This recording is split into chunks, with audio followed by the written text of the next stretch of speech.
at your bookshop, which still gets you the occasional look from the average tourist that comes in because they don't know that you're a wizard. However, do you answer the phone? I like vintage things.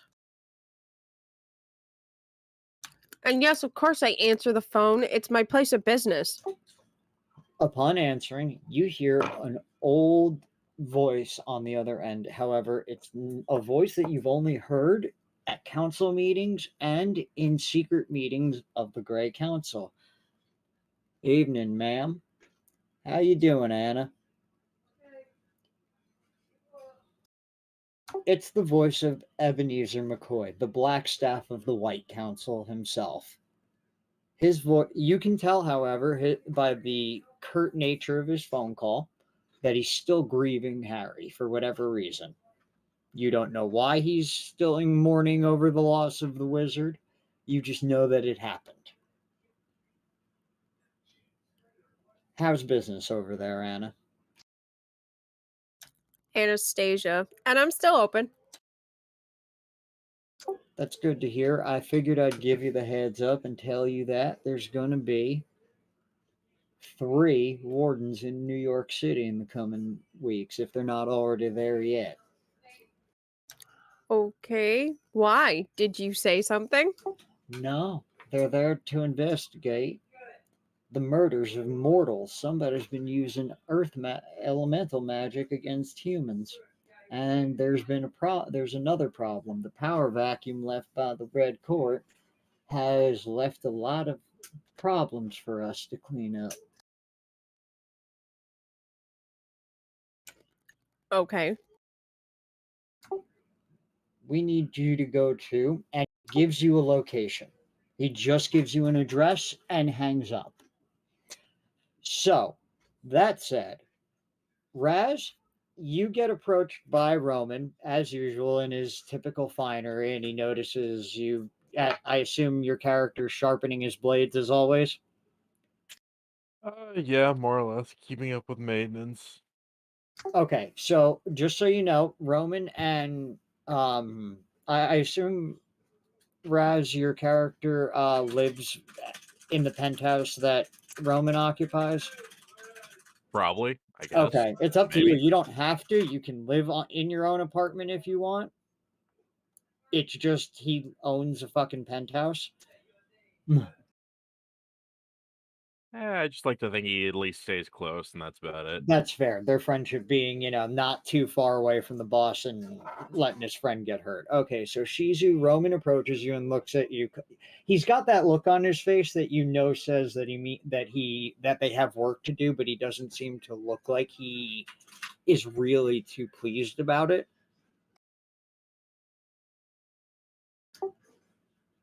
Shizu, we got some work we got to do. Tell the driver to get the car ready. We have to go stop by Once Upon a Page and pick up Anastasia, and we have to go find that old friend of ours. Which we shift to what you do next. Raz, go ahead. So first up, just takes a quick second, stands up, just starts cracking everything from his spine all the way down. It's a rather unsettling scene, but all right. I'll see what I can do. Get it done right quick. And just kind of packs up all the stuff that he was playing with.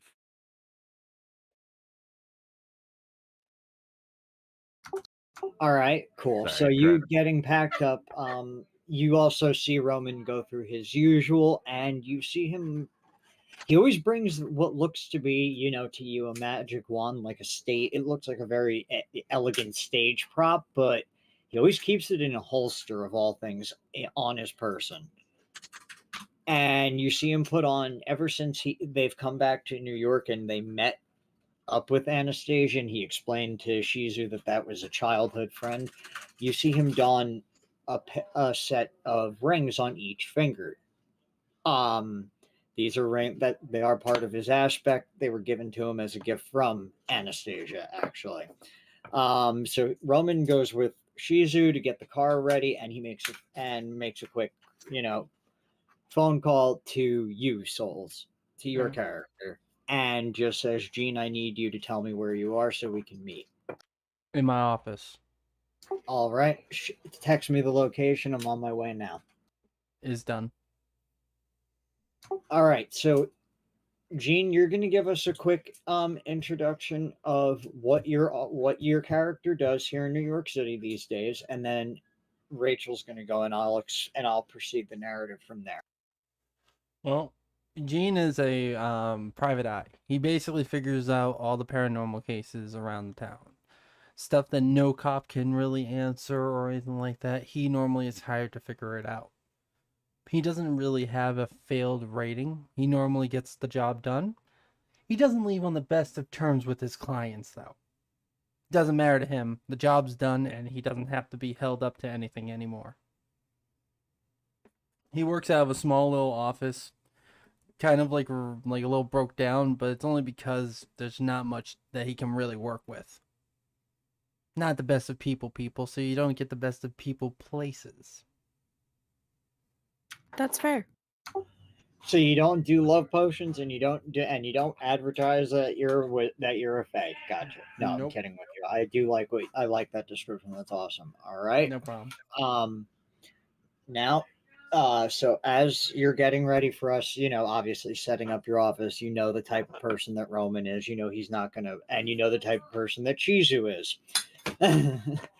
That said, as the two drive on their way to go pick up Anastasia, who has no idea that she's getting picked up, what is going on at the Once Upon a Page? Well, after the strange phone call of announcement, she just goes back to doing what she was doing. Customers coming in, just helping them find books. Every now and again, regular passing through customers will notice that some customers are going towards the back, but they're coming out with books, so it's not really too sketchy, as it were, because it's not like porn books or whatever. So she's just sitting at the counter helping customers when she needs to. That's pretty much it. You notice that among one of the customers is a man in a suit. It's not Roman, by the way. He's very distinguished looking, as in he's got very almost equine features for a human being. Okay. Very broad shouldered, very strong looking, Mm-hmm. but he seems to be relying heavily on the cane that he's walking. But you, as a fellow wizard, know that it's a lot more than just a cane. And you can tell by the fact that his coat is trailing just a little bit too long, and it's silver. Or rather, it's gray. Okay. The color of a warden's cloak. He waits for the customers to leave, and he calmly nods his head politely and looks at you and goes, Wizard Anastasia. What's your character's last name? Daleman. Daleman, as in like a Jewish Daleman, or Dale. Dale? No, it's spelled Dael. But yes, it Dale sounds like or Dale. Okay. Dale. Wizard Daleman. And you are greeted by the very unwelcomed and familiar sight. Hold on, I gotta drag up my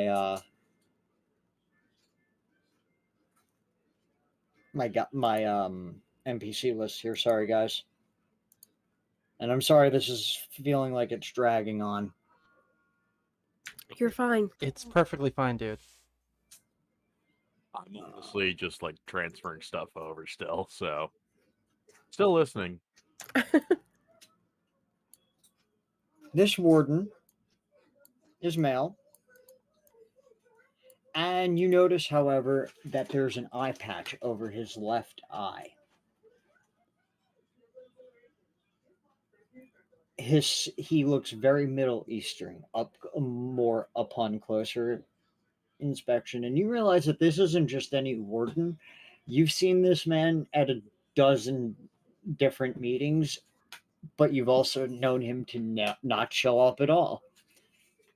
It's the gatekeeper, Rashid. Warden, what can I do for you? Warden. That's adorable. He chuckles at the name of Warden, because you know that should have told you that your character would have known that he's the council's gatekeeper, though nobody knows exactly what that job kind of entails. Something he just guards the ways of the Never Never, etc., etc. He nods politely and says, I assume you've heard of the tragic death of Warden Dresden." Yeah, I believe someone did mention that to me.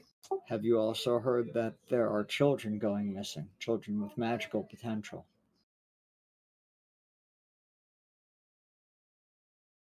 I think something like that was mentioned to me.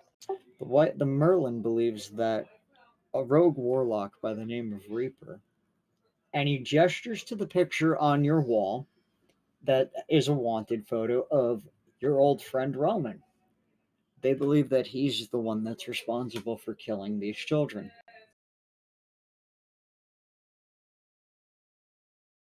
She wouldn't have that posted up on the wall where people could just walk by and see it, just because, too many questions. He's not pointing at the wall directly behind you. It's as though he can see directly through the wall into your private chambers. Well, that's just creepy.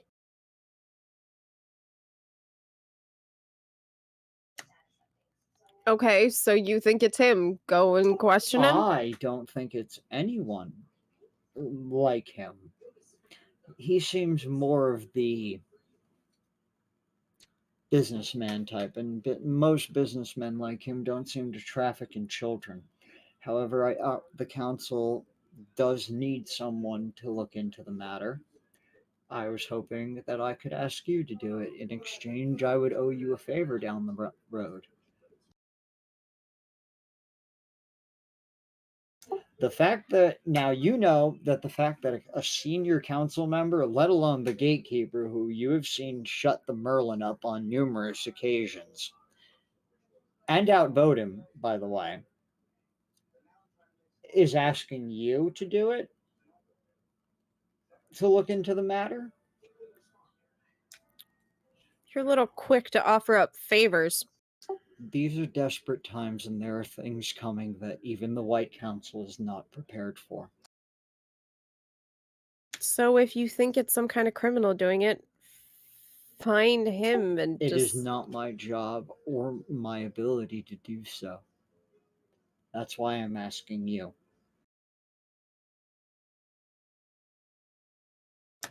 I'm saying find Roman and ask him. He's a criminal, I guess. I don't know. If rumors are to believe. Interesting. Loyalty, even when staring at the face of someone that you know could get the information from you. I'm asking you to look into the matter, not arrest a criminal. And if there is somebody, then all you have to do is inform the wardens, and I will make sure that the wardens take it from there, if that's how you feel about it.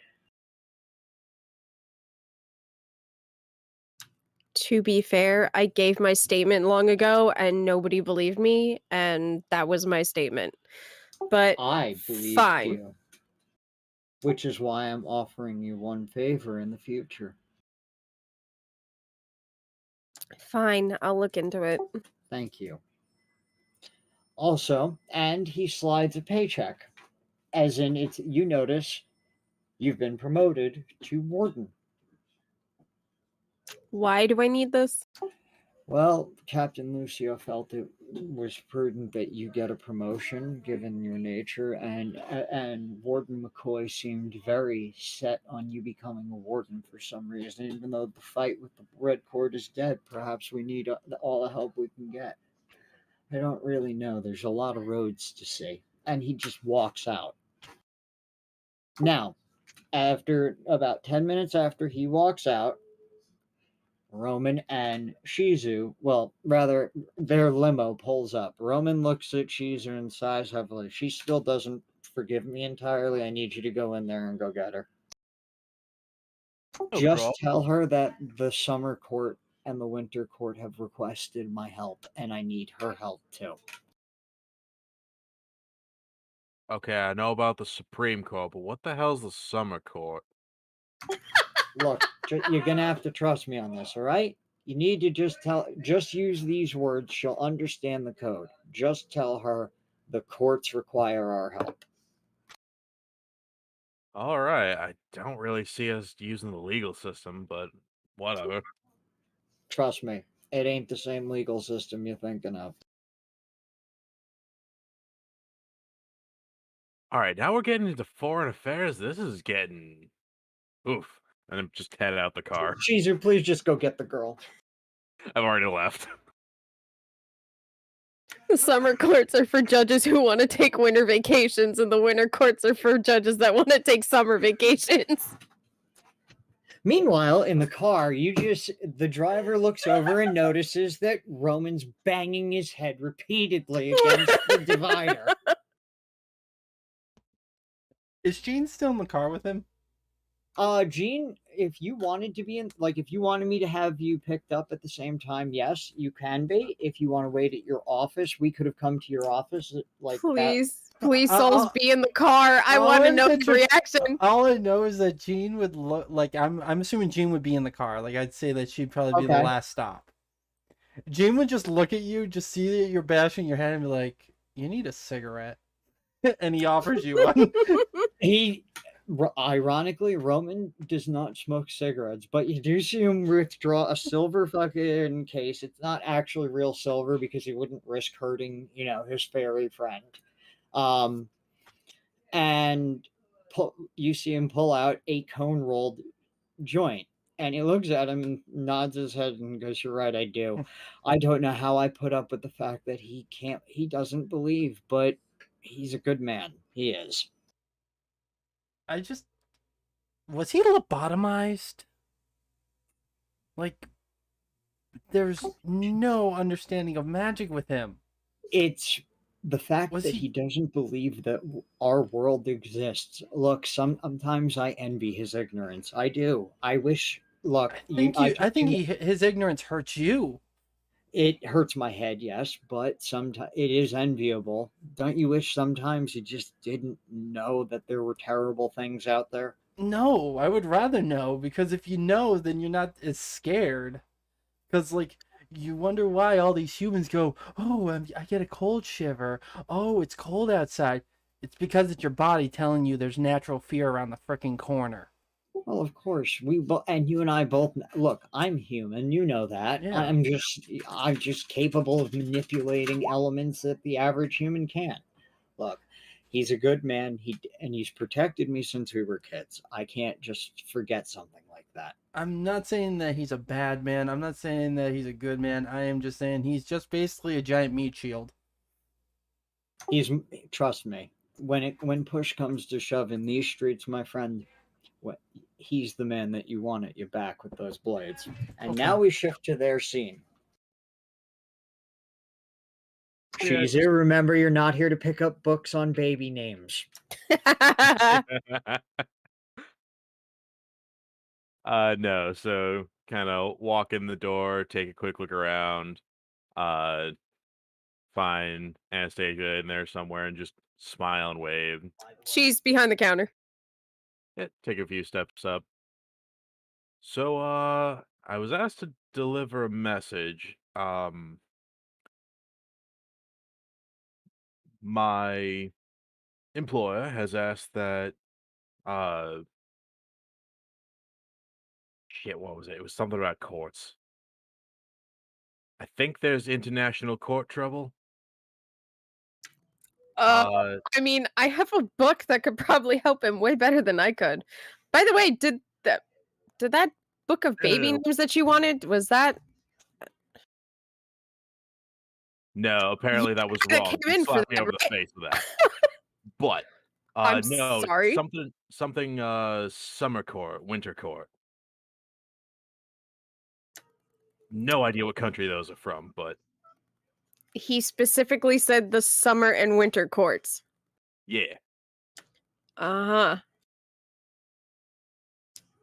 And why is your employer not in here asking me himself?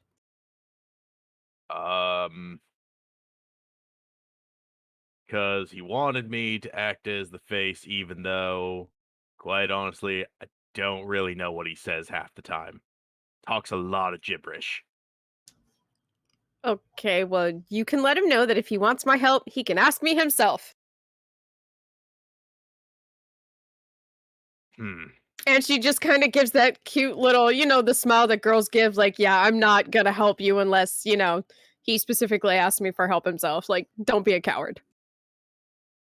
Because in her mind, she doesn't realize who his boss is. So. Never given him a name. I assume Shizu just comes out and tells Roman that. Yeah. Yeah, pretty much. You see Roman sigh heavily. He looks at Jean and, arches a brow like, do you want to come? You won't have to. You're more than what you and Shizu can wait here. He looks at you. He looks at you and takes a strong hit from the joint and goes, "This girl doesn't like me." What'd you do to her? I did nothing to her. I brought her one of the old Necronomicons that I was. Why would you give that to her? It was destroyed. Oh, all right, that's fair. Maybe that's why she doesn't like you. You gave her a ruined book. She's always been very anal about that. Yeah, she literally screamed at me out of the shop. Hey, I've Shizu, never what was been her scared of attitude a like human when you went in before. there? Attitude? I don't know. She seemed pretty happy. Seemed like a normal day. He takes Okay. another shot of the joint and gives it back to you and gets out of the car. You see Roman offer Shizu the joint as usual. Up to you if you want to take it, man. You don't have to. If it's any consolation, I also did give the place a quick once over. It seems pretty safe. I haven't seen anything. All right, if you two want to wait out here, I can go inside and take care of it if you want. You don't have to go back. You don't have to go inside. She's not going to harm me.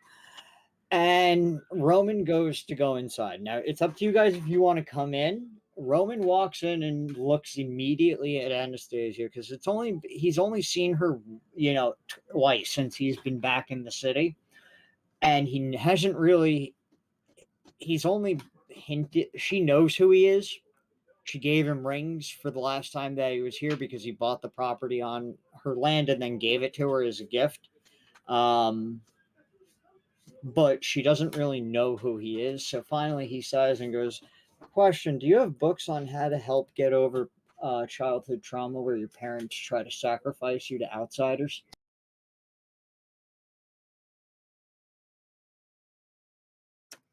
Meanwhile, she's actually had her back to the door just because she's dealing with stuff on the other side of the counter.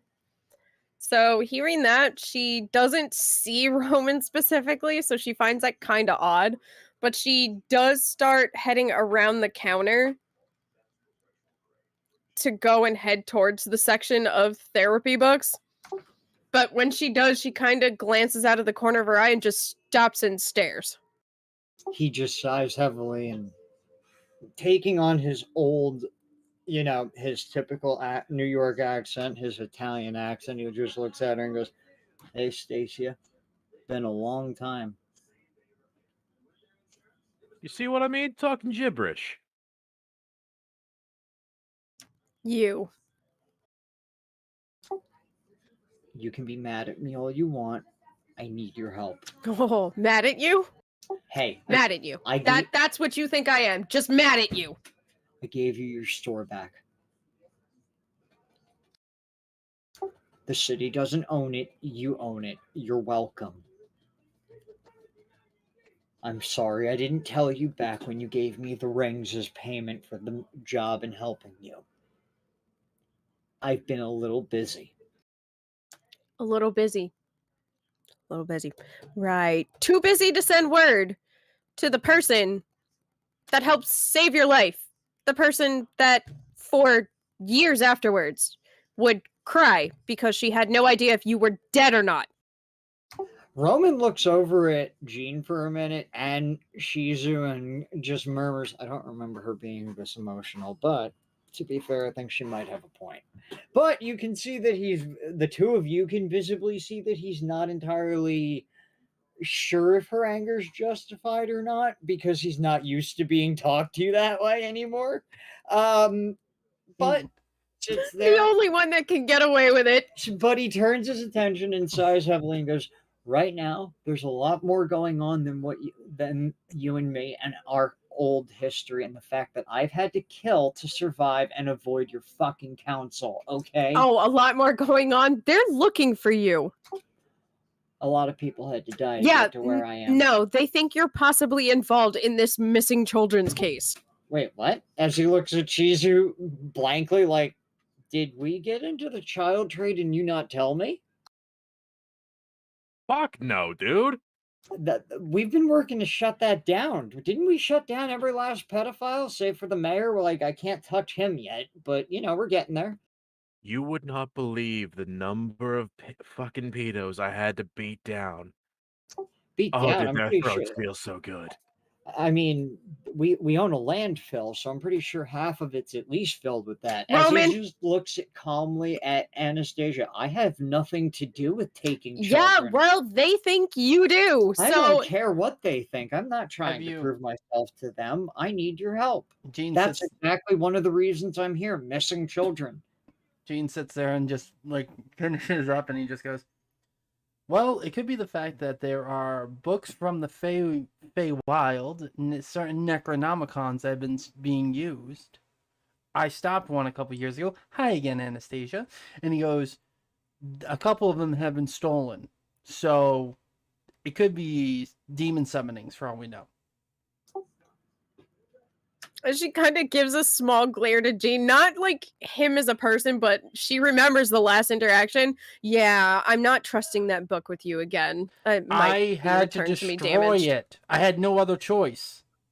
Right. Hey, to be fair, Anna, he probably did have good reason. Now, are you going to help or not? We're late with him. We're already late enough with the emissary that we're meeting with. And what am I supposed to do, Roman? Huh? What am I supposed to do? Honestly. You can say no. I'm not putting a gun to your head. I have a gun on me, but I'm not putting one to your head. It's not like the bullet would stop you anyway. Very quietly behind Roman's back, you can just see Shizuo making motions of just like, please just say yes. It will be a lot easier if you just say yes. No, we're not.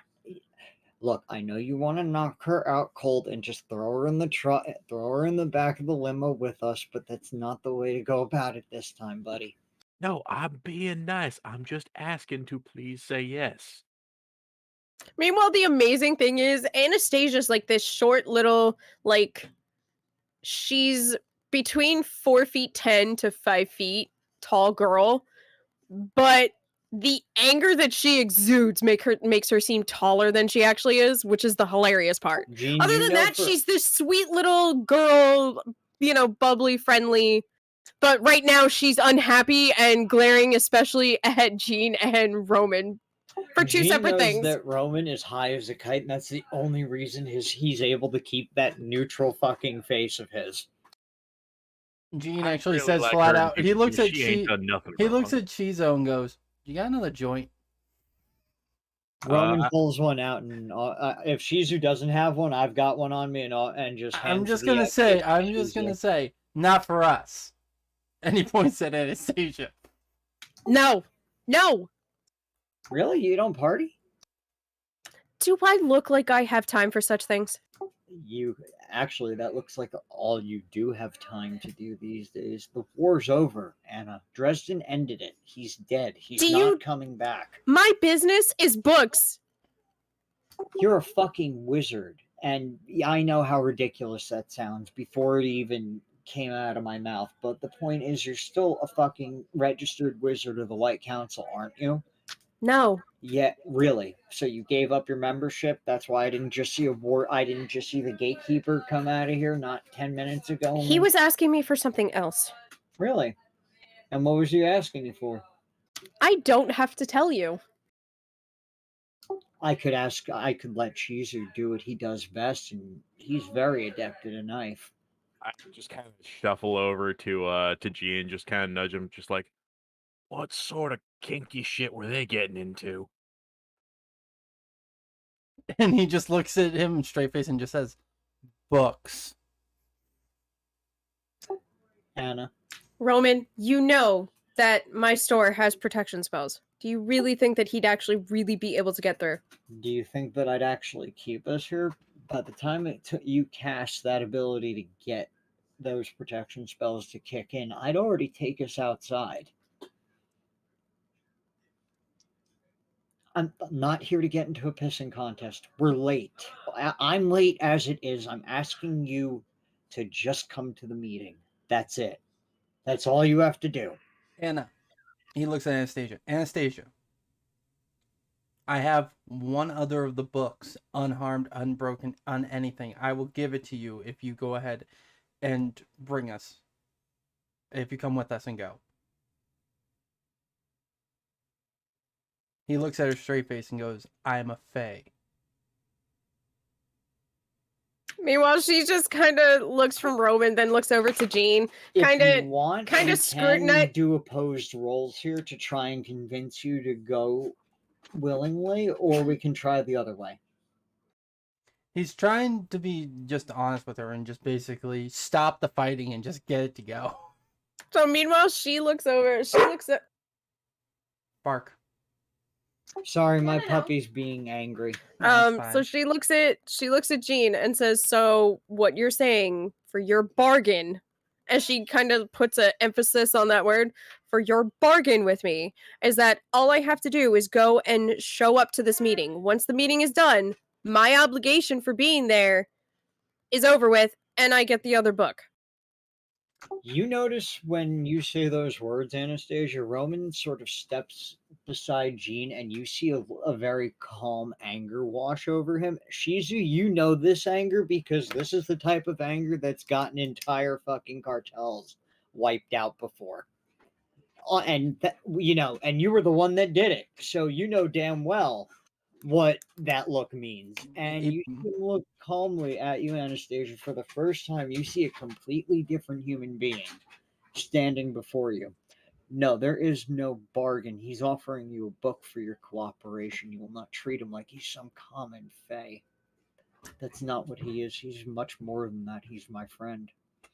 If you were my friend, you'd stop giving me shit, get in the fucking limo, and let's go do what we do best. I currently have more important things to do than argue with some angry little girl. If you didn't want that or have the time for it, then why did you even bother showing up? Because you're one of the most powerful wizards I know, and I was trying to make amends for what I did in the past.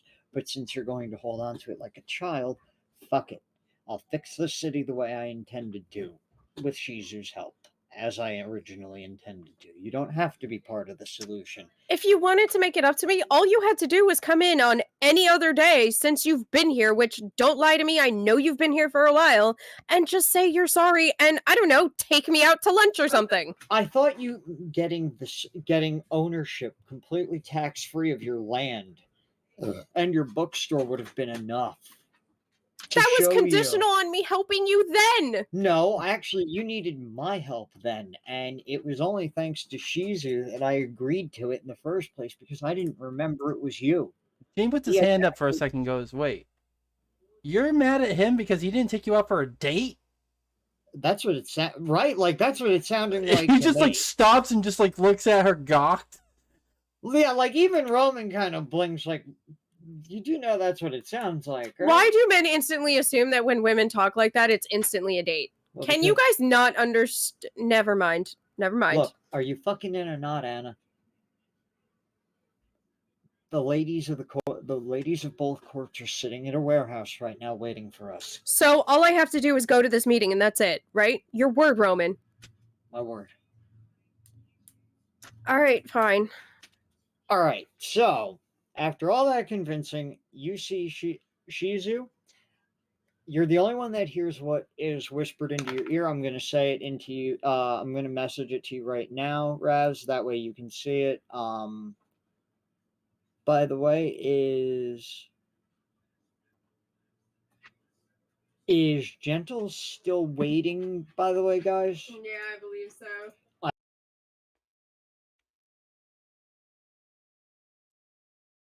Doing it now.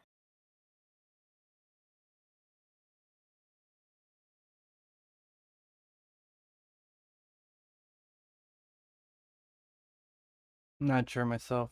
I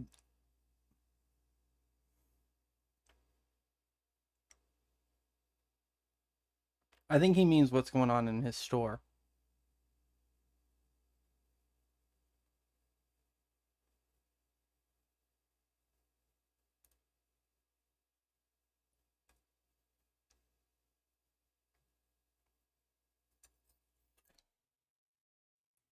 And he whispers that to you calmly.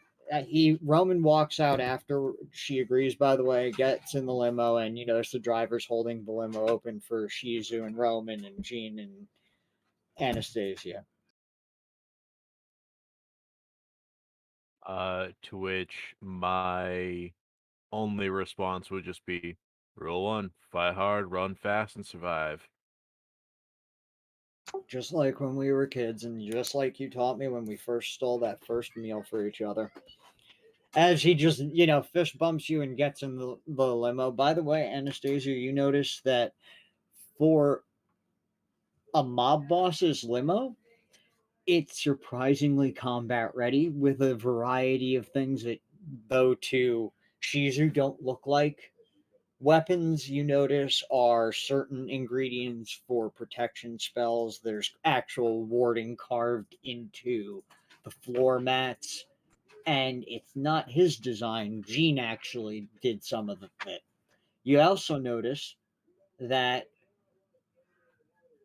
Roman has access to a phone due to the clothing that he's wearing, which you immediately put together because how can a wizard put fucking anything on? By the way, that's part of his phase aspect of meeting you. Fashion is everything, which allows him. He calmly answers the phone. Yes, I understand, Your Highness. We are on our way right now. We're no more than 15 minutes, 20 with traffic. I had to pick up a member of the council. Yes. No relation to Dresden or any of his people. They're not in New York, as far as I understand it. Ah, I see. He sighs, hangs up, and kind of looks very displeased with the outcome of the phone call, but otherwise, that's it. So, on the way, you guys describe what you're doing en route. Just kind of sitting there staring out a window. Jean would probably just be sitting in the car and just, you know, just be thinking about all the other things going on, dealing with the higher fae. He's like, Yeah. Shizuo, eyes closed, lean back, just ears wide open, waiting on anything. Still trying to figure out what what his boss is talking about when he talks about courts. What was that book about baby names? I didn't ask you to buy a book about baby names. I asked you to buy the Book of Names, which I ended up getting my hands on anyway. Thank you again for that, Jean, since she wouldn't sell it to me directly. I'm surprised you sold me at all. Well, That was the same day I came in with the broken Never and Armacon. That's fair. By the way, Gene, I may have work for you after this. Cool. Something odd's going on, especially since I'm being accused of stealing children. That's not my thing. I may extort, and I may have had my fair share of people killed and even participated in those killings. I worked for John Marcone, for God's sakes, but I never once sold a child into slavery. That's just insulting. Now, it could always be somebody like what happened last time me and you dealt with a problem. Somebody in your organization framing you. Wonderful. Oh, You remember when God. that happened last time? Oh, yes. Miss Demeter. Mhm. Well, Baron Marcone knows of that issue, and mercifully he let me go with God, as it were. Yeah. He's a good man. Most would assume that he's a terrible human being. I think Dresden underestimated him.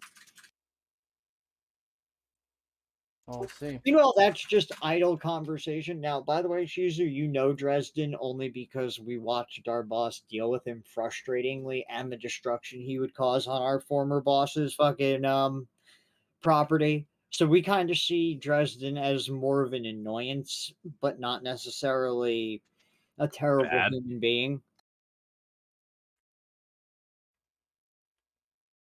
Fair enough. You notice for a minute, Roman leans forward. You know what I find odd, Chizu? The fact that somebody could actually kill that mad bastard. Somebody actually managed to kill Harry Dresden. I mean, I don't see how that's that crazy. Like, give it enough beatings, I'd probably go down pretty easy. You know, I often wondered if you could take him, not because you are a bit of a berserker, and it's kind the way you notice the way he says that he's always put emphasis on that nature of you, like as if he could. It's something that he always relies on in you, almost like something that he grips to for his own foundation of sanity, as it were, if that makes sense. I mean, yeah, you piss me off enough, and I just don't have time to die. Exactly, I get it. Look, I didn't have time to die as a kid. I get it. And he looks at his rings and notices that Anastasia is wearing. He looks at her and goes, "You still have that? The pendant? Yeah, why wouldn't I? Huh. I thought you would have gotten rid of it a long time ago." So, I never distrusted you. I was always on your side. and now that you know that I sell drugs to people and I pimp women out and men alike, Do I agree with it? No. New York City needs to be kept under a firm hand. Better my hand than some psychopath. The old Wood families aren't doing anything, and who better than someone like me? And how does your man here feel about, all the extra stuff? It's a really Shizu, big hand. how did what was it that you told me when I told you that it was me that pulled the truck out of out of Baron Marcone's way? Wait, what about this? Was the truck accident a while When ago? yes, when I yanked the truck out of the way of from hitting our boss.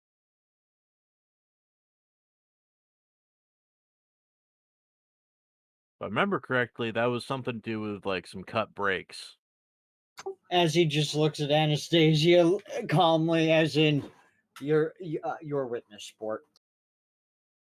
Wait, so you mean to tell me that you think someone had faulty brakes or whatever, and Yeah, there was no one in the truck. It started to move.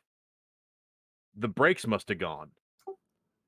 Meanwhile, the car was adjacent us, directly across the street and parallel parked. uh-huh.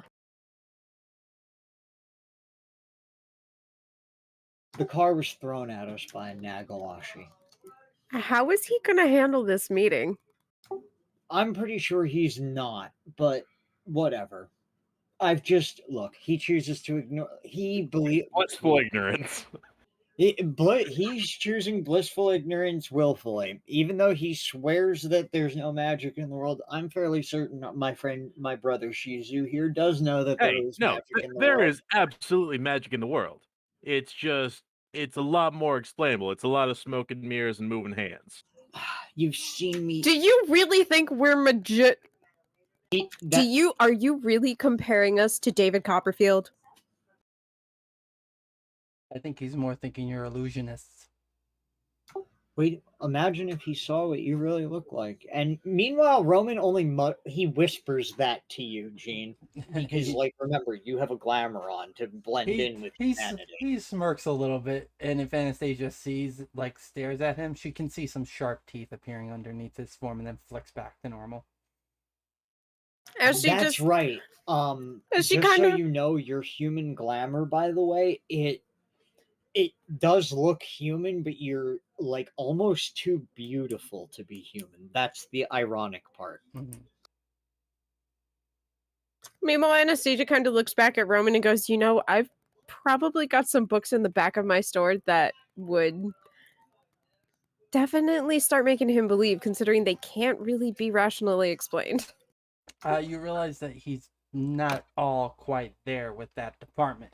You could literally explain this to him. He'll probably find some way to speak it in Yeah, rational thought. he's very much in. He refuses. He does not believe that I am capable of magnetically manipulating a truck or summoning bolts of energy, even though he's seen me throw a bolt of energy to protect both everyone in this vehicle except you. Well, I guess that's one form of protection. I don't know. Out of Roll, character, someone's can really you drinking guys the roll Kool-Aid. for me? I want to see something. I know. Look, I'm not basing it on the skills because. But it's so tasty. Roll 4 fudge dice for me. Okay. Well, you have to beat a -1 collectively, guys. We all have to do that. Yeah. Roll fudge dice 4.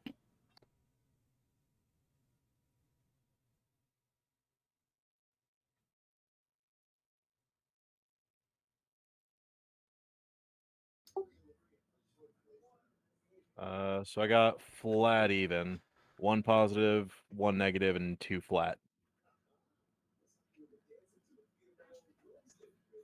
I'm sorry. What was your So I roll guess he again? got a 0 like me. Do you actually have wait? Do you have the actual You can do it right in the top corner. You know where you see your arrow? You can actually hit the dice. And then it You can says, also do it with normal d6s. yeah, true. Okay, you're using d6s, so you got a flat 0. Yeah, flat 0. Okay, I did. Yeah, I did. Ignore that second one for me. I was just testing Yeah, it. I'm curious about something. Okay, I just wanted to make sure that it wasn't fucked up. Ignore the second one for me. It was just wait a minute. Guys, do me a favor. Roll real quick. You want me to do it again? Yeah, just do it real quick. I'm just curious about something. By the way, if you have anything that would help with your perception, that is an aspect right now. Oh, I absolutely do. You Hang can on. also add that at +3 to the final result. Yeah, because I have alertness. You have alertness. Okay, so I'll allow you to add that to your roll if you want to re-roll. I'll allow you a re-roll. I should have same for everybody. Wow. That everybody go ahead and re-roll. If you do have alertness or something like that, add whatever. If you did your skills, whatever you did, whatever they equate to, add that to the final roll or whatever. But um, I haven't had a chance to do that, so don't worry about it. Just roll your 4, and then I'll add the 4 fudge dice, and I'll add the 3 to it. Okay, so 0. You got a total of 14 against my -1. Okay, you guys do succeed. All right, so here's the deal. You notice that even though it's been 15 minutes, traffic seems to almost be at a dead stop. And you see that up ahead there's construction going on, typical New York City construction and traffic. It is rush hour. However, you guys also now, Shizu, you being a fantastic, bodyguard and a fantastic second in command, you immediately notice that there are 2 cars following us that don't not only don't have New York plates and have no plates at all, but they're uncharacteristically, the models are uncharacteristic of something that would be in the city, because they look like 1962 BMWs, not like open top, closed top, like 4-door BMWs. You know what I mean?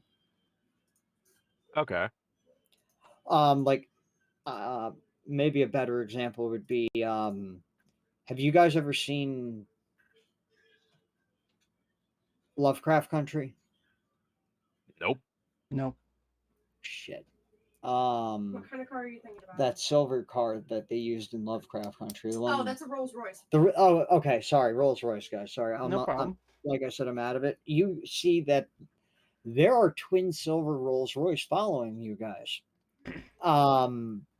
Now, Anastasia, what you see following behind them, do you choose to use your wizard sight? You can use your wizard sight. It is different than a soul gaze. Yes. You see that there are twin astral creatures following them, and you realize that these are typical hounds from the Never Never. And they are following obediently at the same speed that the cars are moving. Roman, friend of mine. You didn't happen to piss off anyone recently, right? I think we got some company. Yeah. We definitely have company. You want me to go flip one of those cars?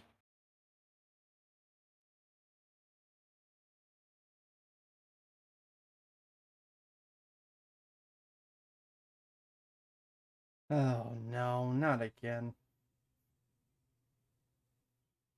You notice that, by the way, guys, you do notice that the cars are maintaining almost an escort like distance. And as they're doing so, one car ahead of you, the glamour completely fades, and it's a silver Impala.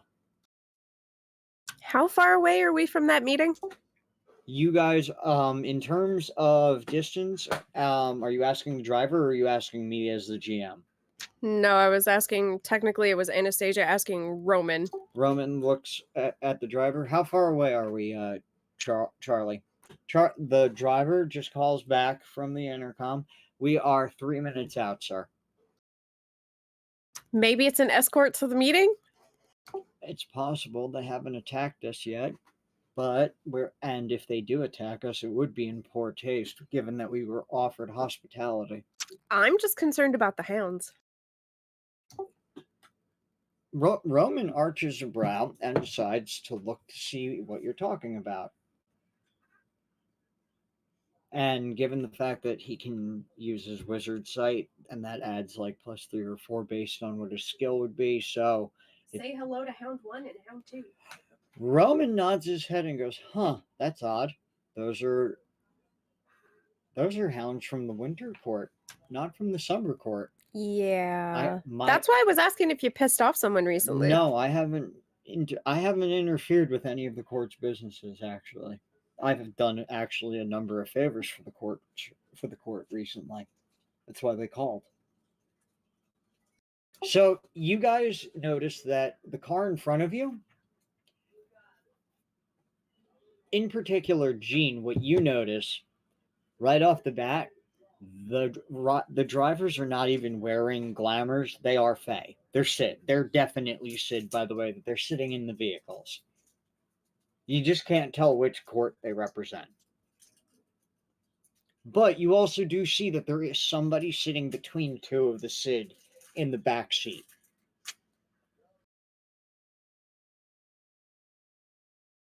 Do you guys want me to proceed the scene forward so that you can? Yep. Okay. Are we worrying about them following us or not? It sort of more looks like we're being escorted, but Roman does give you the, be on your guard, but it may be an escort, but be prepared kind of look. Yeah. Okay, so there's just a visible tension, just Yeah, there's that. waiting on something to happen. Roman has that very, calm, I'm waiting for the other shoe to drop and for us to have to get our hands dirty kind of thing. So as you guys proceed forward, again, I'm sorry that I didn't have Pier 67 drawn out for a number of reasons, You're largely fine. because it's just going to be what we use. This is a map that we're going to largely be using when we play next time. I promise I'll do a better job and we'll have our skills set up by then and everything. Dude, it's perfectly Um, fine. We're all having fun. Yeah. Are you sure you're having fun? Eventually, Raz's character will get to throw a vending machine, He's and his just- life will be he- complete. Raz is just Actually- waiting to bite people in the throat. As you guys pull up to the warehouse, you notice that it is, in fact, a warehouse on the dock and that you can actually see Penn Station directly from it. And the other two cars pull up as well. Out of one car is a Sid escort, but they are escorting none other than Laura Wraith and Madrigal and her cousin Erica Scavis of House Scavis and the representative of the White Court in New York City. Now, the White Court are gorgeous. So to Shizu, for example, to us, we see these beautiful, model-like creatures. She's got the pale white hair, the model-like physique. She's wearing, that kind of, her belly button is exposed to expose a piercing. She looks, and she's got her hair in braids. She's screaming, perfect sex symbol. Whereas Erica is very conservative in her dress, but she screams beauty as well. It's like now, as a Fae, you obviously are not as affected by it. Everybody that's human, however, please roll. Roll or what? Just roll your fudge dice. That's all. Oh, okay. How many? Your typical 4. Your average, You pass. Woohoo! I had to add 3 to cancel that out, so I get a 2. I pass. They fail. Raz, roll. I got a 2. Raz, A you 2, definitely yay! have to roll because you got a 2, bro. Yeah, I got a 2. And Souls, you don't have to roll because you are a Fae and are immune to their charm. She's got cankles. No, I'm joking. Well, you know what she is. That's why you're He's just sitting there and he just looks like disgusted. He's like, Roman really? looks away before he can, but he to his wizard senses, he feels the angry predator and he does not want to soul gaze a fucking White Court vampire. You notice that guarding them are 2 Winter Court Sid. Who gets out of the other vehicle is none other than your former mentor, Anastasia, and teacher after your parents died. His name is Senior Council Member Injun Joe. He is a shape-shifting Native American warrior. He is also best friends with Ebenezer McCoy, and he's the one that invited you to join the Great Council. Okay. He nods it. He sees you, smiles, looks at Roman, and stares like he wants to kill him. However, following him out of the vehicle is none other than the summer night himself, Fix. And he just cuts the White Council senior member a glare that says, "Don't you dare." And Roman realizes and looks at Chizu and, gives him that look that says, "It's okay, we can stand down." That is, of course, until the third car opens up, and getting out of it is none other than the leader of the Blackendenarians himself, Nicodemus Archdelion. This is a guy that has black salt and pepper gray hair, like salt and pepper colored hair. He has a piece of old rope that hangs around his neck like a tie. And he's always in this gray suit that is impeccably clean. You might want to explain what the Denarians are. The Blackened Denarians, Raz, are you and I remember that they kidnapped our boss at one point before we left, before, we came to New York, or came home to New York, I should say. And they also are responsible for kidnapping that little girl, Ivy, that we were tasked with helping our boss and his employees, help retrieve. We had to help Dresden in the background of that case. But ultimately, the Blackened Denarians, each one of them carries a coin that is in fact the coin that was paid for Judas. Judas's 13 silver coins. It wasn't exactly 13; it was actually 30 pieces of silver, and each one carries the literal spirit of a fallen angel in it. You notice that, I mean, to you would blame it on a trick of the light. However, Jean and Anastasia and Roman notice that as Nicodemus walks forward, the doors to the walks towards us to greet and give formal interactions. The doors open, and none other than Winter Lady Maeve and Winter Lady oh my god, I forgot her fucking name. She's after Aurora. Jesus Christ. Lily. That's right. Sorry, been a while. No problem. These are the Summer Lady Lily steps forward and bows her head, and now Maeve got the Rastafari hair going on. She's not pretending to not be human. Um, she's gorgeous. She's bedazzled in places, piercing wise. She looks very much the slutty stripper, rich celebrity, wearing the really professional skanky clothing, right down to the fuck me pumps. Whereas Lady Lily is adorned in typical summer colors and is wearing a formal dress, like kind of like a blouse, almost like a summer blouse, with dandelion imprints on it here and there.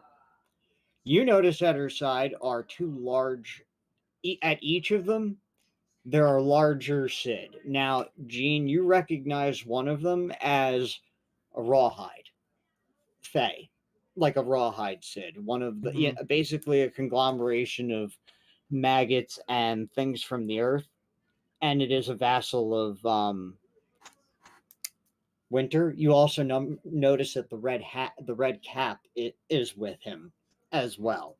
Is with Maeve as well as part of her personal retinue. For Summer, you notice that immediately Fix, the Summer Knight, joins Lily, and that with her is another human being. You can see right through his glamour. It's elder brother Gruff, the advisor to the very queen herself. Great. They bow respectfully to everybody and say, "Welcome, friends. Please come and join us. Please remember that you are here at the hospitality of both the summer and winter courts, and that no violence is to occur here." Maeve smiles seductively at everyone and winks and goes and looks especially at you, Shizu, and goes, "Unless you, of course, you want to, though, big guy. I wouldn't be opposed. Maybe you could show me a thing or two about violence." I mean, I was brought here as bodyguard, so I'm sticking to the defensive for now. Roman smiles and bows his head respectfully. "With all due respect, Princess Lady Maeve, we are not here for you to toy with my friend and ally, and we're not here as your playthings. You summoned us here for a reason. Can we carry on with the meeting?"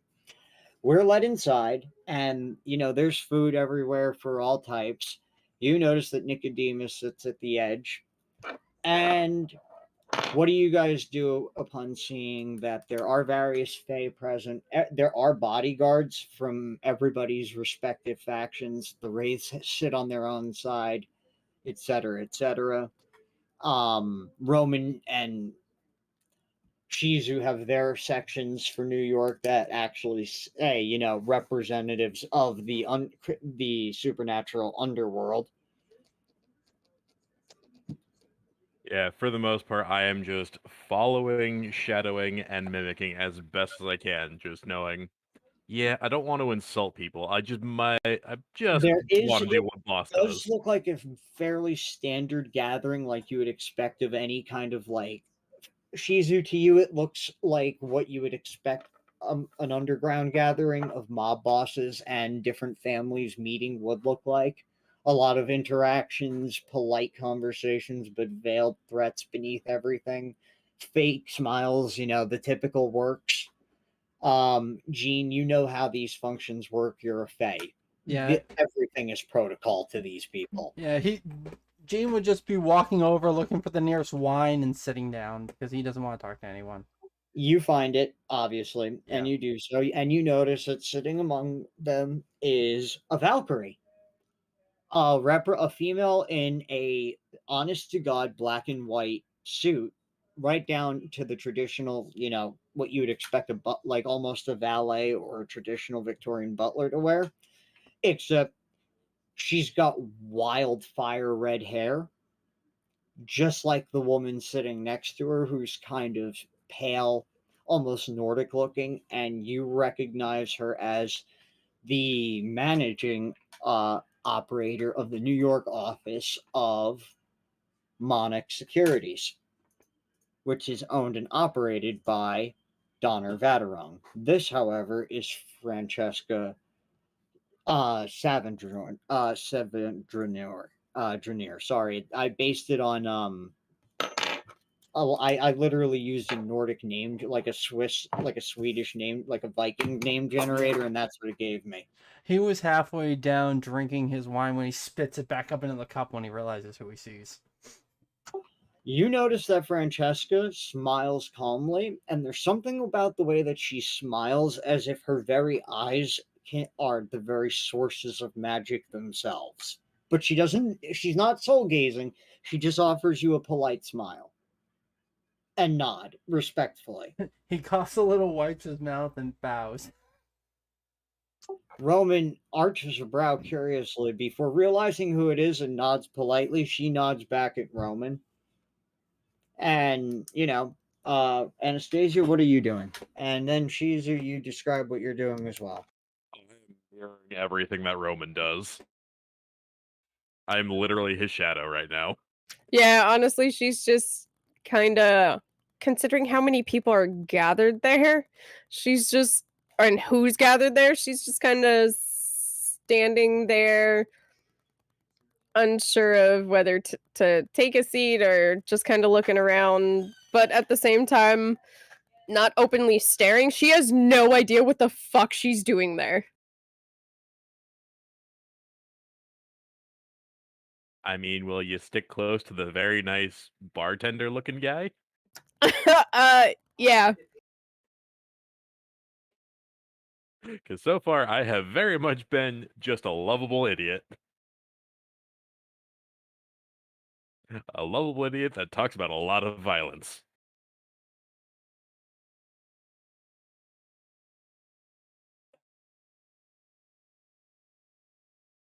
Jane would just sit there and he's not sure what to do here.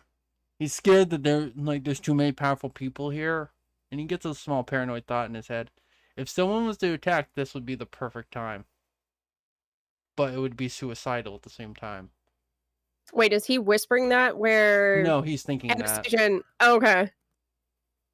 Like, Yeah, so Anastasia just kind of sticks close to Shizuo right now. Like, yeah. I know he might not be able to, stand up to much, if anything, that gets thrown at him by these power players, but it makes me feel better right now.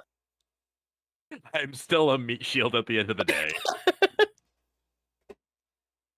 Matt went to the bathroom really fast, so he said if you do want to go up and interact with anyone, like say, start a conversation, you can. But right now, my character is just too afraid to do anything, so she's just gonna stand by the nice meat wall. I We think can have a lovely chat about books. Exactly. I'm wondering if Jean would have the balls to walk up to the Valkyrie and talk to her. Oh, I mean, you could. But, I mean, be careful. Her bark might be as bad as her bite. True. But you also have to realize too, Jean also is not scared of much things. Because Hey, Gentle's here. Gentle. Hello. How you doing, Hello. man? Hey, Gentle, welcome, man. I'm sorry that we didn't wait for you, bro. It's just, we didn't know when you were going to be here. No, The that's hype fine. train has no brakes. Okay, Rachel's just got to add you to the thing real quick, and then they'll catch you up on what's going on, and we'll fill you in and have you explain how you're here, etc., etc. Oh, I won't fill you in because I have no idea. If it's okay, I'd rather just listen in right now. I am totally unprepared and way overworked.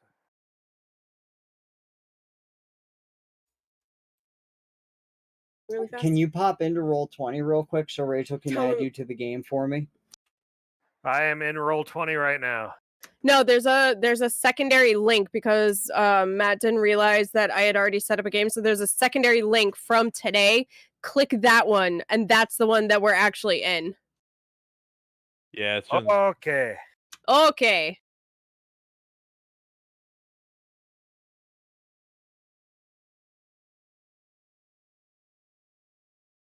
there can be a lot of copying pasting to do.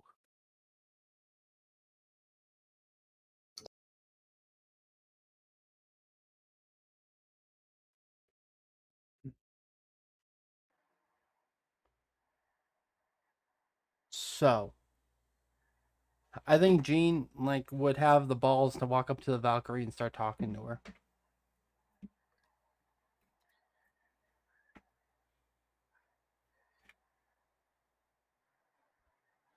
I am so glad I have popcorn.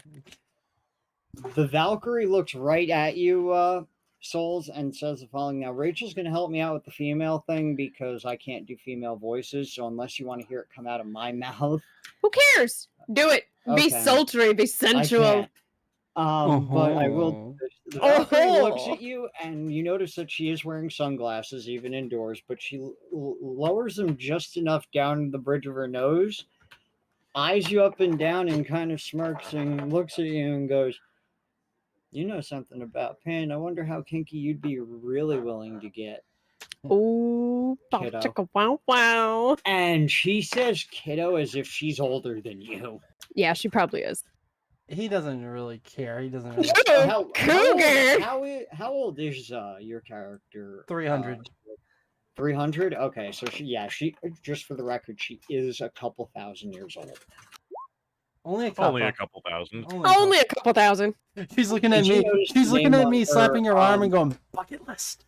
The name on her tag, because there actually is a name tag for her. You notice that everybody has one, including Roman and yourself, that the name on hers says, "Hello, my name is Broomhilda," as in the commander of the Valkyries. Oh, a classic. Hello, Brunhilda.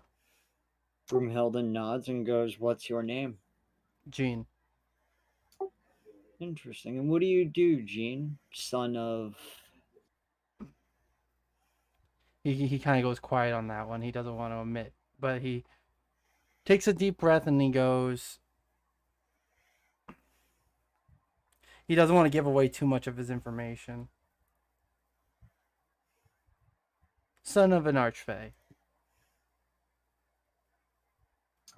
Interesting. I thought so. I can see it on you. You're a strong warrior, especially to have survived what you've endured. You have a beautiful collection of scars. She's not taunting you. She's not being disrespectful. She's actually, in her own weird way, flirting with you. He smirks a little and goes, "Well, when you're something that's supposed to not even be really alive." And yet, you endured and defied fate. To me, that's more than a bit extraordinary. Now, Francesca is talking to the man known as Nicodemus, and he seems to be absolutely fascinated by her. But anybody that really looks at her or tries to look, if you want to roll for it, go ahead. You can try a fudge roll on it. Just go ahead.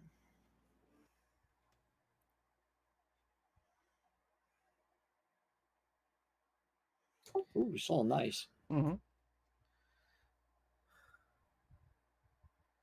Damn. She sees all What? and hears all. She finds it cute, and she actually nudges Shizuo, like, "Look over at Jean. He's being so bold. Aw, he grows up Roman so smirks fast." and nods. I was with him when he got the runes. Well, got them repaired anyway by the Svarts. Anyway. Good, I'm happy for him. But what you notice on Freya's face when looking at when talking to Nicodemus, she seems like she wants to just cave his skull in right then and there. I think he exudes that aura for everyone. Now, the last to arrive, of course, just so you guys know, is what appears to be a 12-year-old looking girl. And she is surrounded by not only just a male that's covered from head to toe in weaponry and nobody's even questioning it. They all know who he is. It's the Hellhound Kincaid, her personal bodyguard, and that girl who looks to be no more than about 14 years old, with fiery red hair and these deep green set eyes and budding freckles, yet this calm, almost passive and neutral face is the archive, Ivy. She looks right at Nicodemus, and it looks for a minute like she might violate the laws of hospitality, but keeps right on going. However, you all notice that Hellhound never once stops keeping his pistol trained casually on Nicodemus, as the archive calmly takes a seat. And it's odd for her to even be out of Chicago. That's something you don't see every day. Yeah. Even Freya nods at what you said. Freya, hello. Fucking Broomhilda.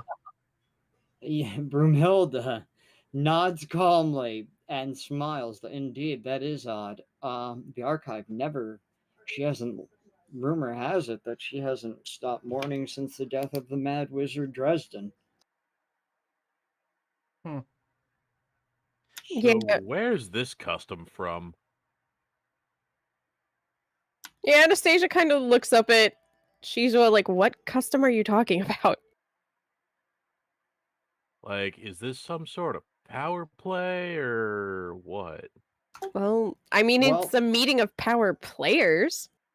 Roman nods to Shizu. Everyone in this room, including you actually as well, Shizu, we're all members of some faction that holds power. The only people not here are the average civilians, the ones that don't know any better.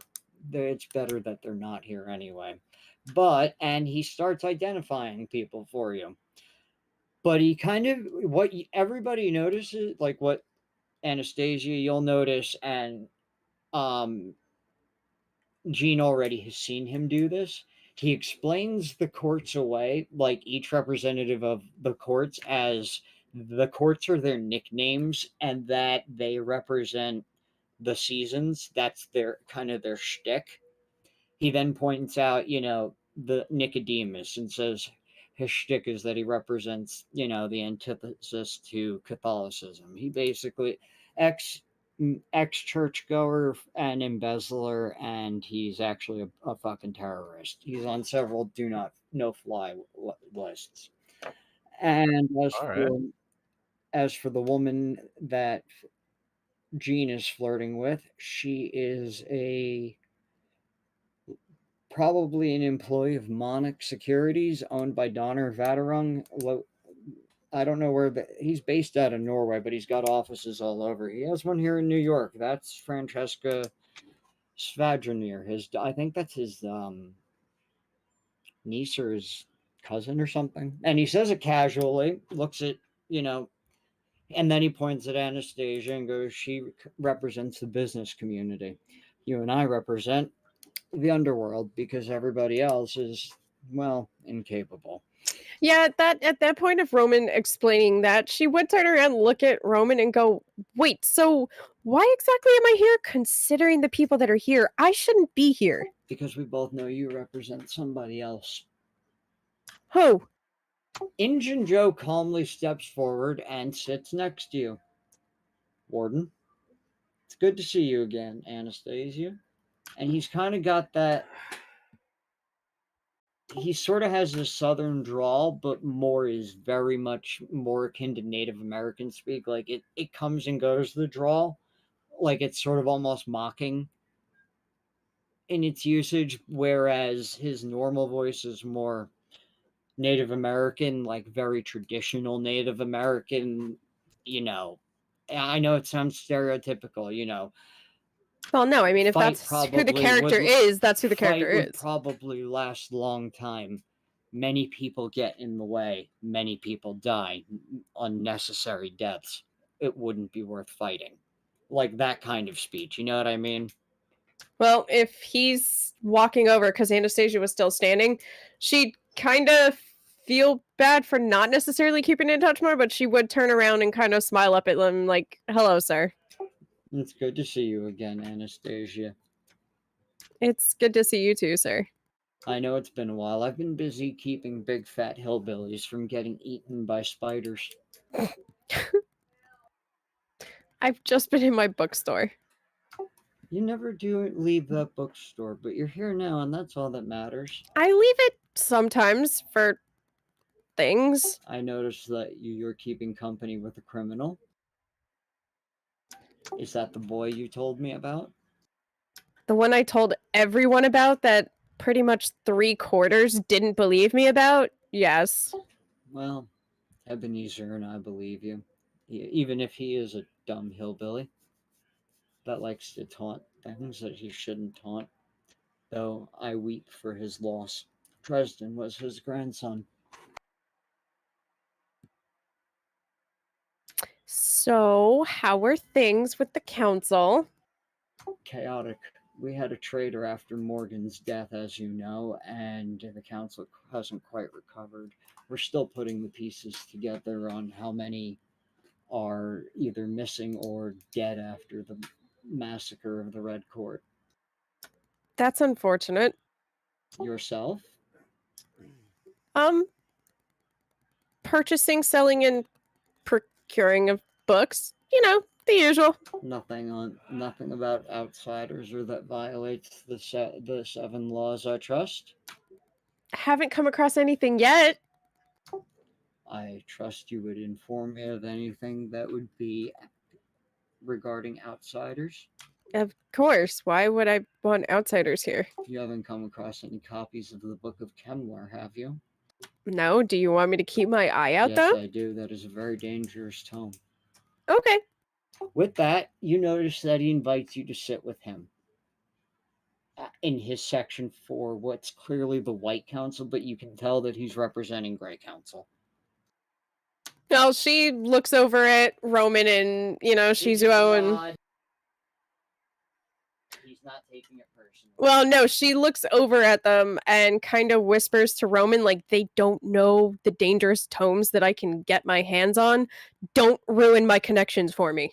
Don't sell me out and I won't have to worry about it. I never have before. Why would I start now? Because that's your teacher, isn't it? Okay, after my parents died, I did need another teacher, I know and who he is. He wanted my head. He still does. If he tries to take it, Anna, I'm gonna kill him. I'm not going to stand against you. I've never met a native that moved to Australia.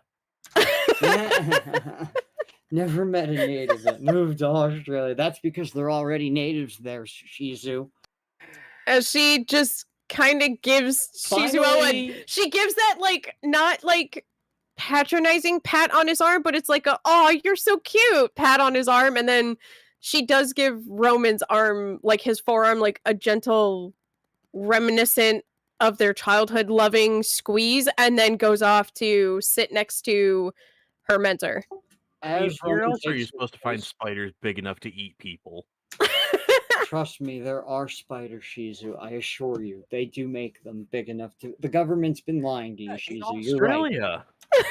No, you know what? Yes, in the Never Never of Australia. Roman just nods politely at that, and you guys see the two ladies of their respective courts step forward and call the meeting to order.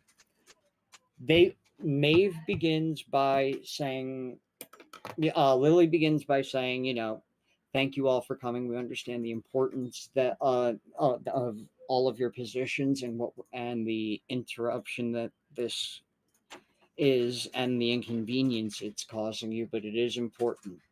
Ever since the death of the Red Court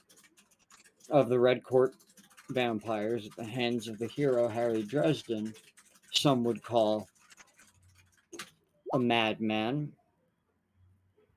The truth is, there's been strange things happening. Things have begun attacking that we thought long since dead. We can't confirm the nature of this enemy yet, but we can tell you that they've been stealing children. Now, we have representatives from the winter and summer courts, respectively. We have a representative of New York City's underworld who knows its trafficking laws and its happenings and its black market. And we have members of the White Council and members of the White Court vampires in attendance. And as always, Lady Archive, your presence is greatly appreciated. At this point, Maeve says, hold on one sec, guys, I'm sending this part to Ray so she can help me kind of convey it.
Okay, so I just need Rachel to read what I sent, and then we can carry. And she's going to be playing the part of Maeve for me for this particular interaction, guys. You can ask questions, by the way, after this, so by all means. Just wait for her to uh read what I asked her to say. Okay.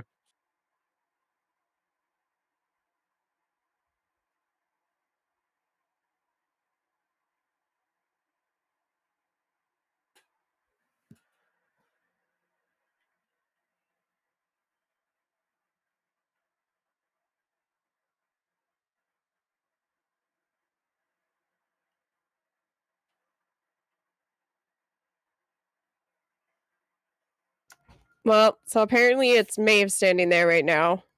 That's what I'm curious about, Gentle. Is that a Pokemon? Can we even call PETA on Pokemon? Anyway, so Maeve is standing there looking around, and apparently her explanation and reason for the meeting, she goes on to say, "We want the natives here to do our dirty work since most of us here aren't that expendable. Miss Francesca, or is Queen Frigga more accurate?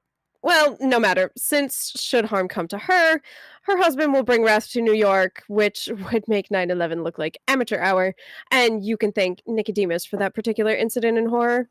Winter's hands were sadly clean in that matter. In exchange, we offer a reward to each individual, a token to be named here and now for any who investigate and find proof of who's stealing New York's practitioners." And she kind of goes silent and just leaves it for people to speak up and ask any questions.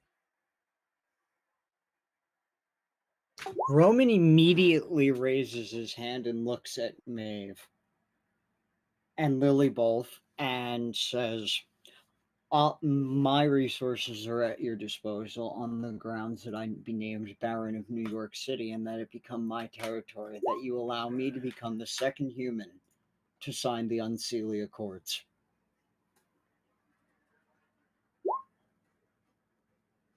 And there is Roman's ambition laid bare right there. Lily looks at Maeve and whispers calmly to her, "We can make this authority, we can make this deal, and we do need his resources are quite extensive."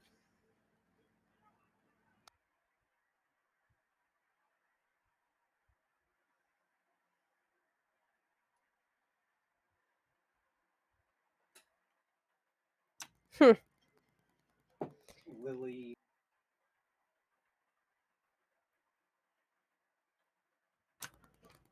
Well, we'll see what we can do depending on the end results.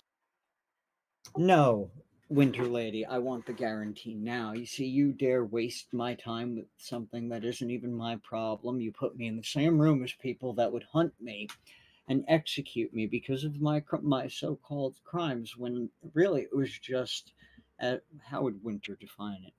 Survival, Your Majesty. Your hospitality is graciously accepted, and while that is the case, if you're to name a favor, a reward, that is what I want. There's no negotiating on this. It's that or let the little brats die. How much does it really mean to you? And he's coldly resolute in this. You can see that there's no budging on it. Like, everybody present can see that he's actually audacious enough to not budge on this. So, what do you guys want in addition? Because Lily turns around and sighs and says, "Fine, agreed. If you survive and can bring proof and don't get killed within 5 days by the rising of the next harvest moon, which is in 6 days' time, you will be named Baron of New York and the second mortal to sign the Unseelie Accords." And now, if anybody, whoever, obviously, Shizu, what do you want? obviously you're allowed to speak up, and like Ray said, you can ask questions, you can speak up and name what you want as a reward. He wants to know how they're smuggling the spiders from Australia. Can I have a giant spider? No, you cannot have a spider from the Never Never. Giant spider from Neverland? What are you talking about? No, I'm trying to think. What would he actually want as a reward for doing a job? Well, here's the thing. He's being offered riches. Like this, Roman would lean in and say you could get some very useful knives out of them. Tell them that you want a custom court crafted set of throwing knives. I mean, that sounds fancy and all, but like, knives are simple. Do you want a sword? Wait. A new gun?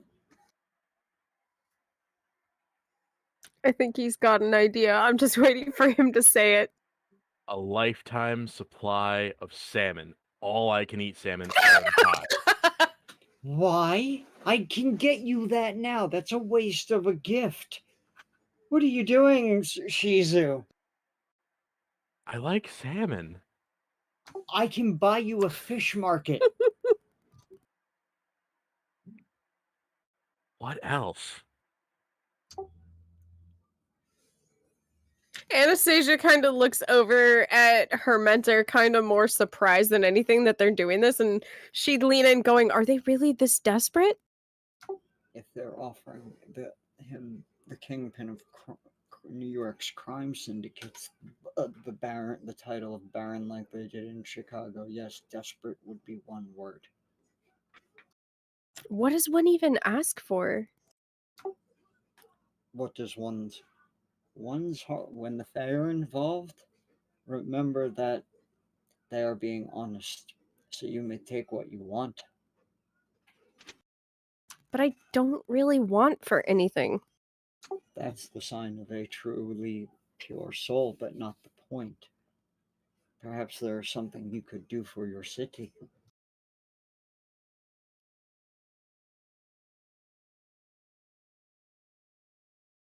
Jean just says, all the research that we have on rune development and how to control destruction magic. Maeve looks at you and considers that, looking at your runes and seeing, but it's Lily that steps forward and says, "Our knowledge on I understand why you ask it, and I can only ask one of our allies to give you that information, for it is not entirely ours to give, but I will give you. I assume you're working with Lord Vincennetti? Yes. All right, then I will give you, if you and him and his group of people succeed, the information we have and where you can go to try and obtain the others. I cannot promise that they will give it to you." He nods, Is that- and he says afterwards, I can be pretty persuasive. It's in Svartalheim.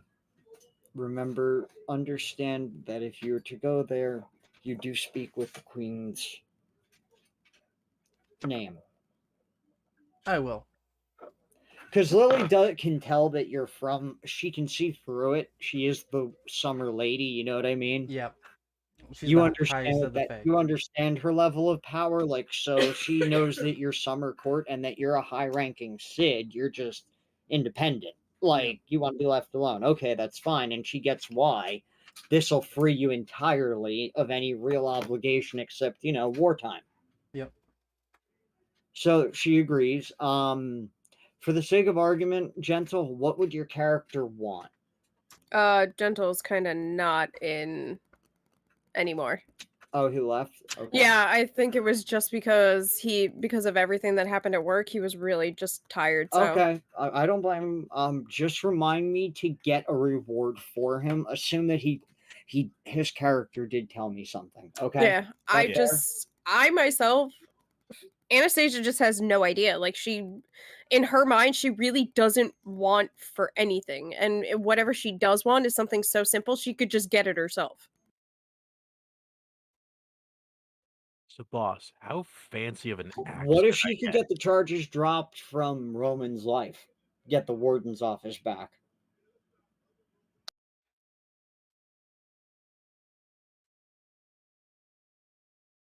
That's not, by the way, that's not a game question. That's a player to player question.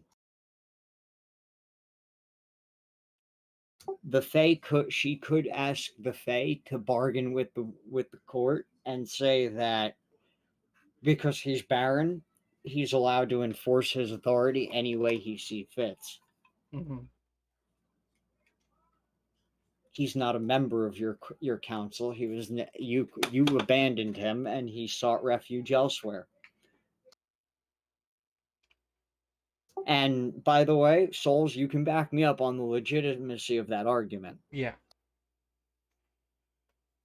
It's tough with the situation. Like,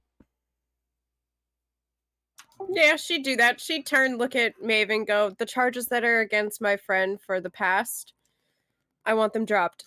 Injun Joe looks at you with actual genuine confusion in his eyes, but his face is still neutral, if that makes sense. Yes. But he sighs heavily and whispers, "Oh, you always did believe in lost causes, but that is why your heart is pure like the earth itself." And he just kind of agrees with it for now, hoping it's clear that he was kind of hoping for more for the White Council than or the Gray Council, but okay. Um, I think so you're into that. Maeve agrees wholeheartedly. Looks at Injun Joe and goes, "Well."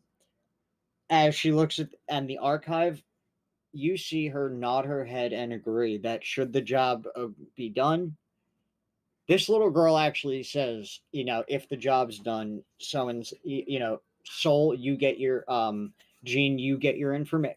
She steps forward and says, "I know how your runes work. Should you all succeed, I will personally give you the information." he nods. Now, you know who the archive is. I know who the archive is. Obviously, Shizu only knows who the archive is. Ivy approaches you, Shizu, and reaches up and touches your hand for a minute. You notice that her bodyguard is kind of eyeing you down just the same way that you would eye him down. But she looks at you and she goes, "I remember you. You tried to save me from him." And she points at Nicodemus, Shizu. "Thank you." Just visible confusion. When did that happen? When your boss went missing,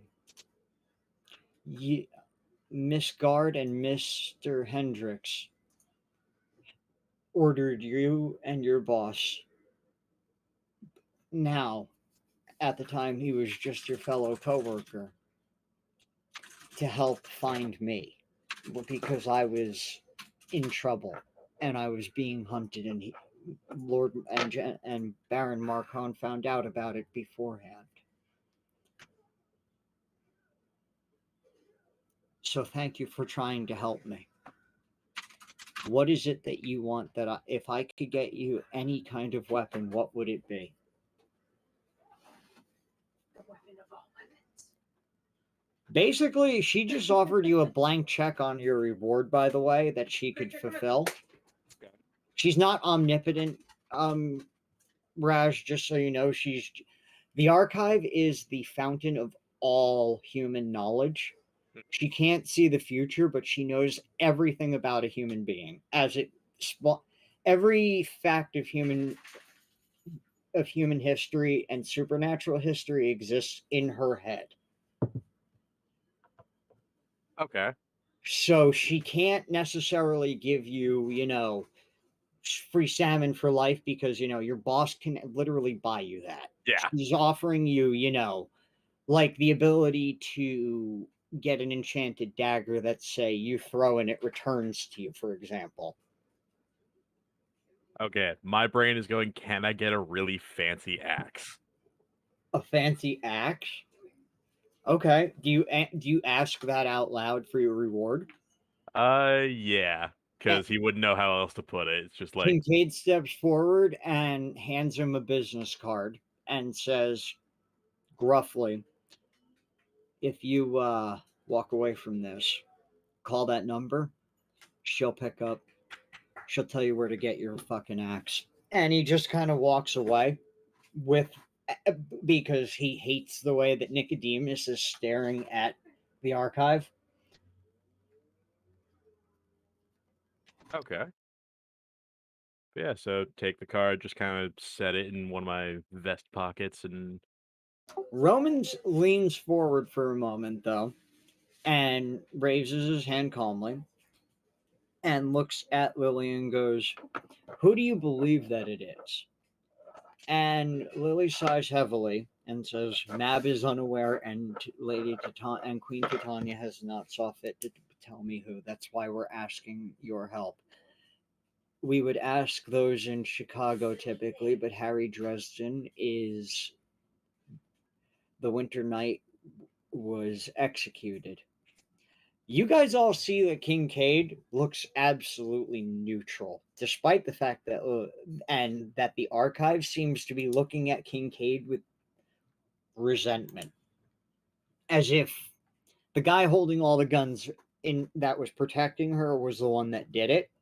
But she's not saying that it was him. Nobody else noticed it. You can roll to try and notice it if you want. It's up to you. Just let me know if you're going to roll for it. That's all. I have no clue what's going on.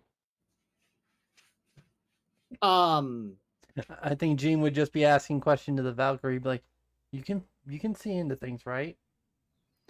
He's like, and he would literally ask her if Anastasia has a thing for Roland, for Roman. The Valkyrie considers it and shrugs. It could go either way. I think it's just childhood attachment. Well, it's weird because it's like she was so crazy about it, but she said the only reason why like she's all upset is because they didn't meet up. So, Oh, that's a human expression. They say that she wanted him to physically come and apologize sooner. oh, okay. Humans have so many weird emotions. They do. Hmm. I Well, don't miss them. Though Odin does make us call him daddy from time to time. And she kind of winks at you, like almost playfully. he looks back and he goes, "So would that mean I have to make you say Odin?" And he says that with a smirk. No, but I will call you daddy for the right for the if dinner's good enough. Oh, I don't see why it wouldn't be. Smirk. At that, the queens announce that everybody's free to mingle. Blah blah blah. Shizu, you notice that you're approached by Nicodemus, who is smiling, knowing that you can't hurt him, even though the meeting is adjourned. There's still phase security in place to keep hospitality in check. And at least at this point, whenever Romans use the word hospitality, it means no violence of any kind, doesn't matter what kind, unless they are offended first. Nicodemus smirks and looks at you and goes, "Can you step to the side so I can speak with your boss?" And uh if anything, I would step to like be right next to Roman. You notice that Roman's fingers pop and his knuckles pop as he gets ready, the rings on his hand as he forms a fist.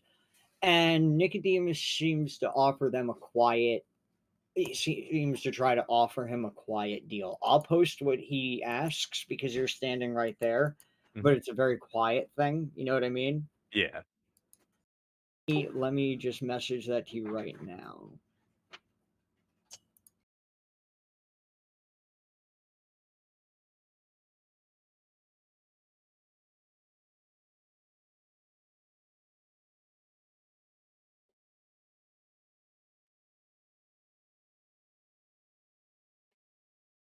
Yeah. The only thing I know is I'm playing defensive, I'm sticking close, and after that, I was just told to play nice.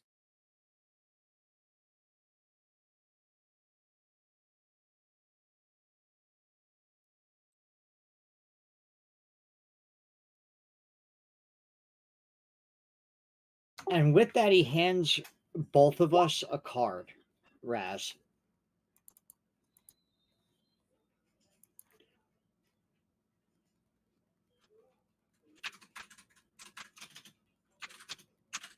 You mean Roman, not Rowan? My bad. Yeah, finally, the Francesca looks over and smiles and goes, "You're a very young Fae, aren't you? And you must know who I am, especially after Maeve made an ass of herself. Yeah. But children will do what children will do. It's a pleasure to meet you, young man. Please enjoy the company of my bodyguard for the time being. I'd actually wish to speak with your young wizard friend." And she walks over to you, Anastasia. Now, the Valkyrie does continue obviously flirting with you, and you're obviously making headway, by the way. Shizu, how do you respond to what was offered? I mean, I'm looking to Roman for some guidance on that one. Like, You notice that Roman looks disgusted as and tells Nicodemus no, but he does pocket the card for the time being and sighs heavily, looking at him like, it's not that I'm considering it. I just need to consider the long-term ramifications of saying no to a man that's willing to poison an entire city's water supply in the name of proving that God is not real.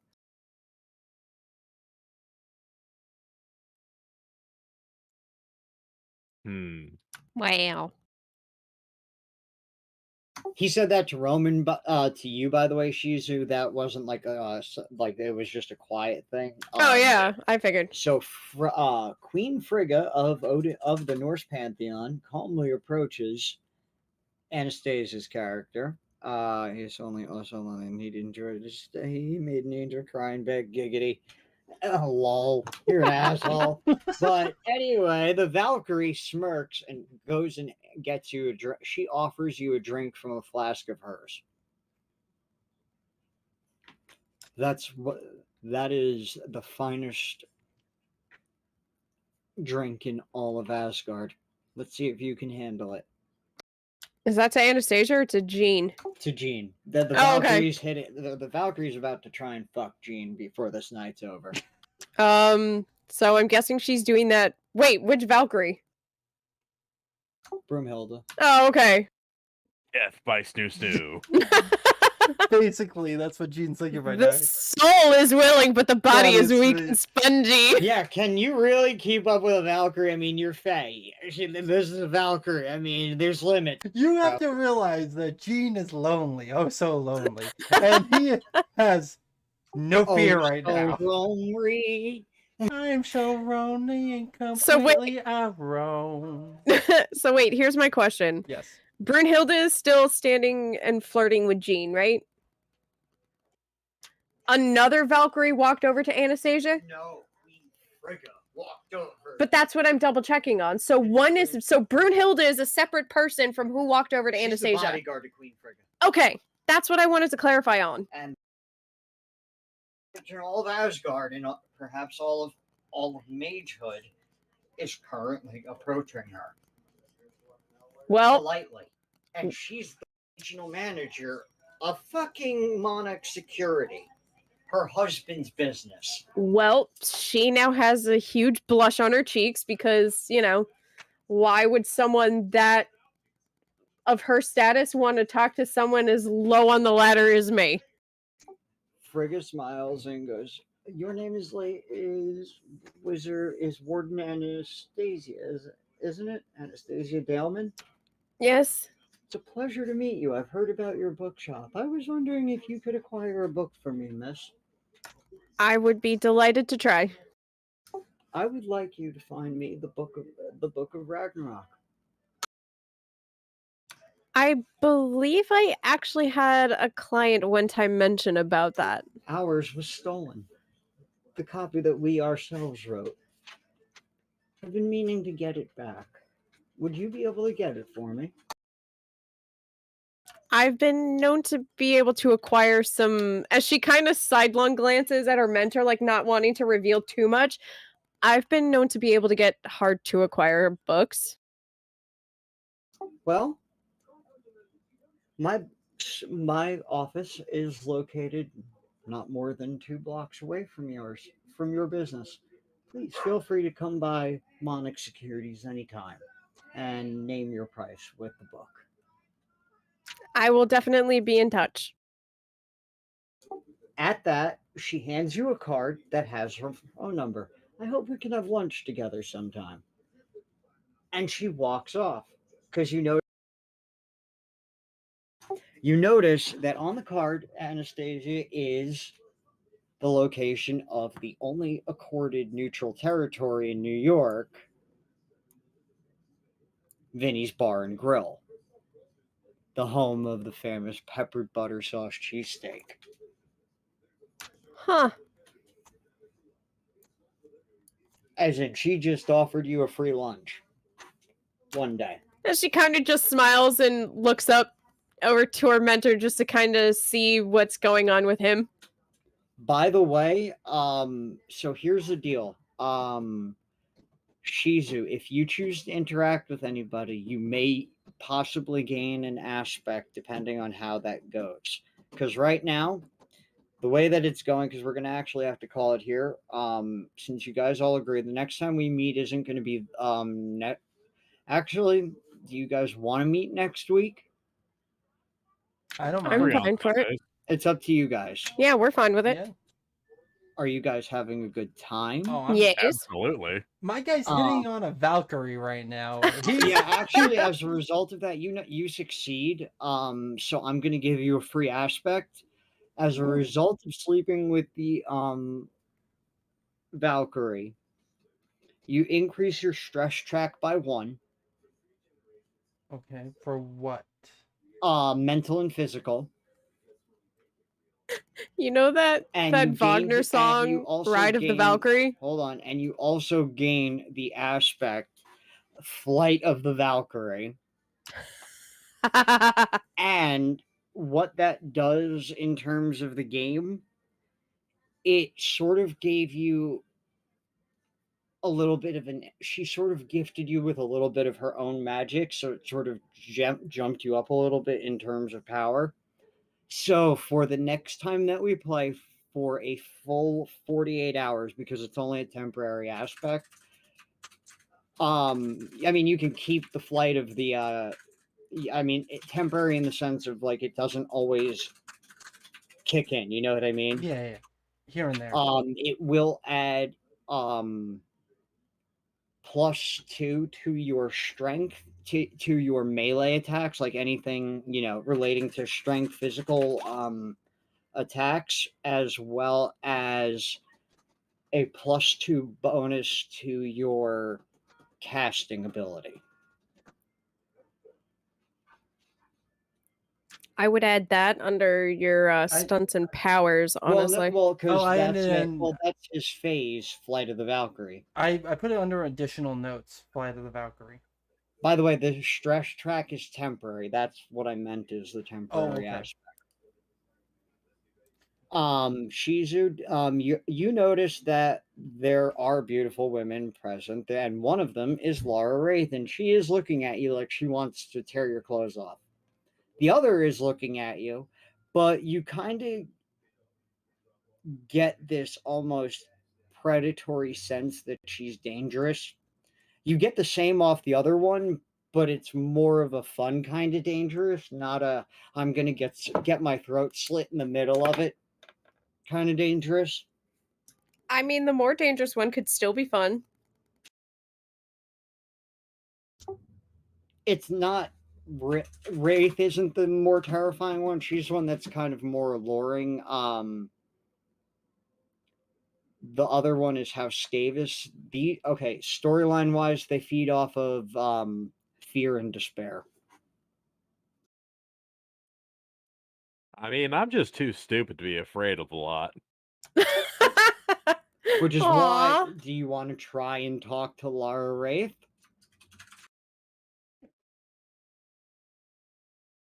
I mean, arguably, I definitely think I would be far out of my depth when it comes to like social stuff. So I'm more focused on just keeping my eyes open and making sure nothing happens. Ah, he's clueless to social cues like flirting. Got it. Yes. Okay. So what? Do me a favor, make a quick roll for me. Okay.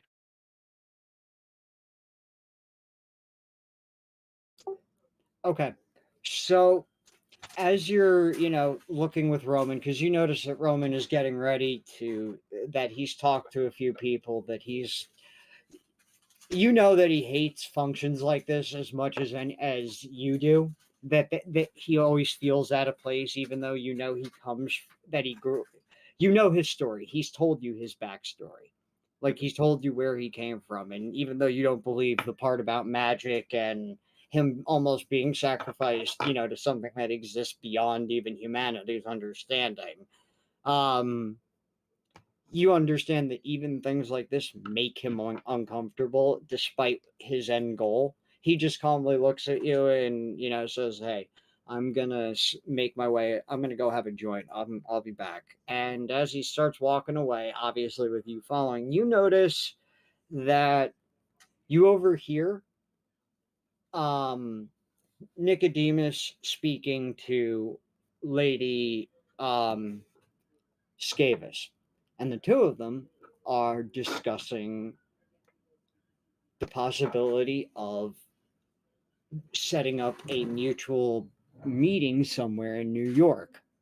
Now, to you, this is kind of insulting. These two are tourists. You've never seen them in New York. Well, you know who Scavis is by reputation from the drug trade, but you have no idea who this fucking asshole Nicodemus is. And he already tried buying our loyalty and trying to recruit us into his little fucking psychotic cult.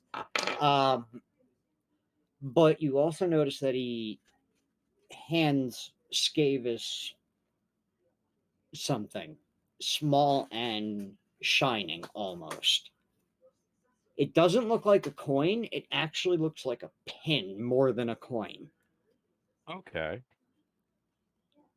And she takes it and seems to walk off. He walks off after she does, like almost as if timing the exit to follow.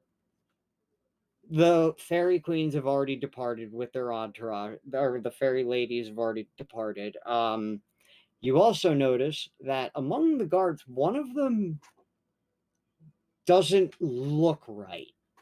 As in, he doesn't look like his aim seems to be a little steady, almost like detox is setting in.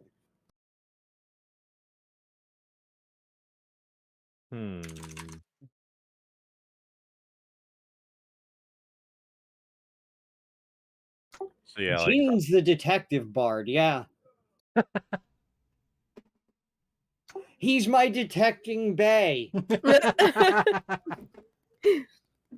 Well, I mean, it was funny. I was just saying that, now everybody knows, Jean's quote unquote crush. We have two but- wizards. We have Sauron, and the fucking evil bastard mob boss, and then we've got fucking Gandalf the Grey over here, and I use Grey emphatically because my wife is old. Yeah. We call her the Grey Bush, where she fought the Balrog at the turn of the century. I was just saying that technically everybody knows that Jean had like that momentary crush on Francesca and whatnot, but no one knows right now who Anastasia's crush is, and right now no one is gonna know.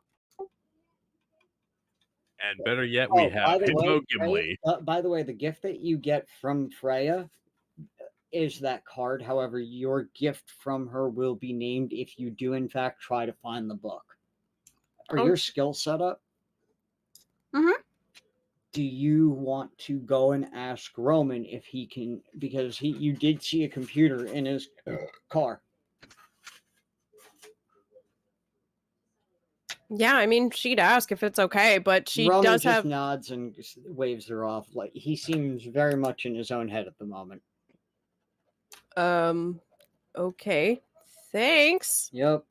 As she goes back to her mentor, though, just to have a conversation with him. Indian Joe smiles and he just starts talking to her. You know, he mentions that he misses Harry a little bit, but that there are greater concerns. You know, how concerned he is about the fact that young children are being taken, and that some of them were White Council members. Yeah, she also wanted to check in with him because no one really knew to the extent of the book she was getting, because she was delving into getting the darker and restricted books, but no one really knows what she does with them. So the fact that He does look at you and he finally asks, Queen "What have you Frigga been did doing?" come up to her asking to retrieve a particular book. Queen Frigga actually is talking to Injun Joe, and she bows politely. "It's good to see you again, Joe. Always such a snake charming gentleman." And she just walks off. And you notice that she said it in his native tongue, not the other way around. Sir, was there a time when you and her, as Anastasia kind of waggles her brows like, come on. He chuckles, and it's this deep, from the belly, genuine chuckle. Oh my god, it's true. At one time, I was a graceful boy, and I was foolish enough to think that I could stand in the same league as her. Well, I don't know. She seems to have enjoyed your time together. She did, but I had to grovel at Odin's feet for forgiveness, for I did not mean to steal another man's wife. He forgave me after we fought for 9 days. He as a hawk, and as a crow, and I as a bear. Wow. And in the background, all you hear is Jean screaming. I'm get to bang a fucking Valkyrie!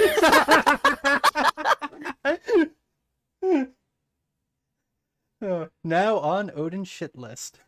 As Roman just looks over. Seriously? That corny ass shit worked? Oh, God. No, in all seriousness, as Roman is sitting there, he makes a phone call to somebody and, says that he's going to need to borrow their resource, to set up the usual spot to make his spot at the club available and to shut it down for the next 6 days. Was her mentor about to ask about the procurement of books? Yes, her mentor, Injun Joe, does look at you. By the way, Jean, whatever you're doing, you do succeed in nailing the Valkyrie. I'm assuming you left with her, yeah? Oh yeah, he's left with her, but like he's left. He didn't. You asked. Hold on, real quick. Shizu, you asked. I'm just writing this down to make sure. So, Shizu, you wanted an exotic axe, right? Yeah, a really fancy axe. Really fancy. What if this axe could literally tear a hole to open portals to places, but you would have to have physically seen the location and have been there physically yourself? That sounds perfect. Because you can also technically, if you pass right, like if you pass hard enough on the roll or do whatever the rules say to do, it would require, you could theoretically tear a hole in reality into that person, into an enemy, you know what I mean? Fantastic. I could foresee him just saying, "I am just so fucking strong. I am so fucking ready. Hey, boss, this is magic. Yes, this is in fact magic, dumbass." just opens a portal to, from where he is to another location, just like right in the middle of someone, exploding that person. I am the fastest man alive, boss. It's magic, Shizu. It's He's gonna think he's the fastest man alive, isn't he, Raz? I am the Flash. Oh my god. No, you're not. You have a magic axe. So what does her boss say? Her boss or her wants- mentor? Injun Joe looks at you and goes, "I want to know where you send the illegal books, the contraband, child." Okay, look, when I find the tomes, I actually do investigate further into the tomes. You know me. I always do my That research. does not answer question. You're avoiding question. I am getting to it, sir. If I really deem that the books are too dangerous for a person, I actually have a containment room that keeps them. I want you to show me this containment room. Sir, if I do that, look, there would just be too many people coming into my shop. You should not have such knowledge. No one It should could have the be- knowledge, but at least I know I can resist the temptation to look into it. For how long, little wizard? I've actually had some books there that are still there from over 10 years ago. And do you have the Book of Kemmler? Or the Book of Names? I don't think so. I can double check. You keep dangerous company. What would happen if that warlock finds out that you have books of that nature? Like I said, I keep them away from everybody. Do you think he would not kill you? I mean, I would hope not. He is not the boy that you remember. Do you want to see what he did to his last victims? And with that, he reaches into his overalls, and you see him pull out a small folder and hand it to you. Inside the folder, as you open it, obviously, Yes. they're the black and white photos and drawings of of the actual victims of Shizu and Roman. Some of the Oh, you mean he's not just a big, dumb, lovable brick wall? You notice that on some of the victims, not only are they fucking carved up, but every mark is ungodly precise. And every single throat is so incredibly bruised that it just did not bleed. Yeah, like the man is a proper artist with a knife. And his bare hands at strangling. Indeed, the bodies are mangled. When it comes to the magical victims, you notice Roman was vicious. There's some of the bodies are either crushed by metal objects or were ripped apart using metal objects somehow, while Ooh, others meatballs. were just vaporized with raw willpower or pulped by sheer spirit magic. So clearly Roman's got hit, but what you do notice in the background of every picture is a mound of dirt that looks like it's sunk downward. Oh, here I thought you were going to say like it was a selfie or something. No. Could you imagine Roman just in the background? Yo, nigga. No, it's Shizu in the background, always taking like gang symbols. Yeah, right? Like he's completely Italian mob, but just because it's the White Council. Fuck you, you motherfuckers. Selfie. A fungal, Yeah, just just- fucking fingers underneath the chin. A buffungal as he just walks off. Plenty of middle fingers, a lot of slob spots. I'm picturing like the selfie is him pointing over them, Got a doing like the fruit finger basket, guns. a White Mhm. Council. You guys There's even one remember GTA style, Evolution? just pelvic thrusting in the background. You guys remember that movie Evolution? Oh, I love that movie. Remember when David Duchovny just shouts, "Delivery for the general, Merry Christmas," and it's a fruit basket, and he's fucking giving him he's moaning him out the fucking Jeep. Yep. That's fucking Roman just has a fucking car, has fucking Shizu lift up a car door for him and just fucking does that in the background of the picture. Now Merry Christmas, White Senior Council. Now she'd look through the file and finally turn around and look at her mentor and go, look, the containment room, nobody really knows about it. Those that do don't know what I use to contain it. And if anything happens to me, no one can get into that room. That's how I set it up.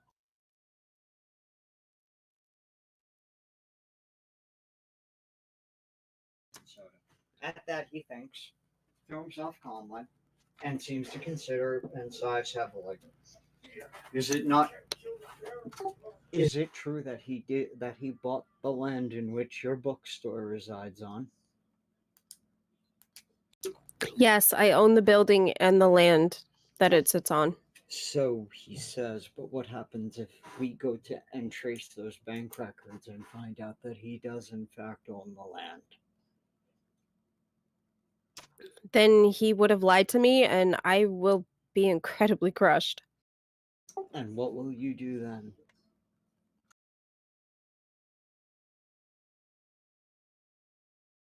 Well, he won't be getting any books from me, that's for damn sure. Do you think that would stop a murderer? Has it ever? Did it stop the Red Court, from killing your parents? Then in that extreme instance, sir, I would hand over the books. You hold out hope for a boy that died years ago. I hold out hope for a friend of mine who no one believed in but me. Your friend is a murdering monster who would use the laws that we protect, circumvent all we do. For what? So he could become the second human to rule over New York. To be fair, sir, the council instantly named him that, not even listening to me or him when he said it was self-defense. I'm sure it was, but you were also both children. How do you know he wasn't already enthralled to the outsiders? And he just leaves it at that for something for her to think about. He doesn't say judgmentally. He's not being cruel. He gives her a friendly hug and walks off because his escort is ready to take him home. Everybody's being basically ready to go home. Wait, Shizu, you notice that Laura Wraith does approach you and offers to take you back to her hotel room.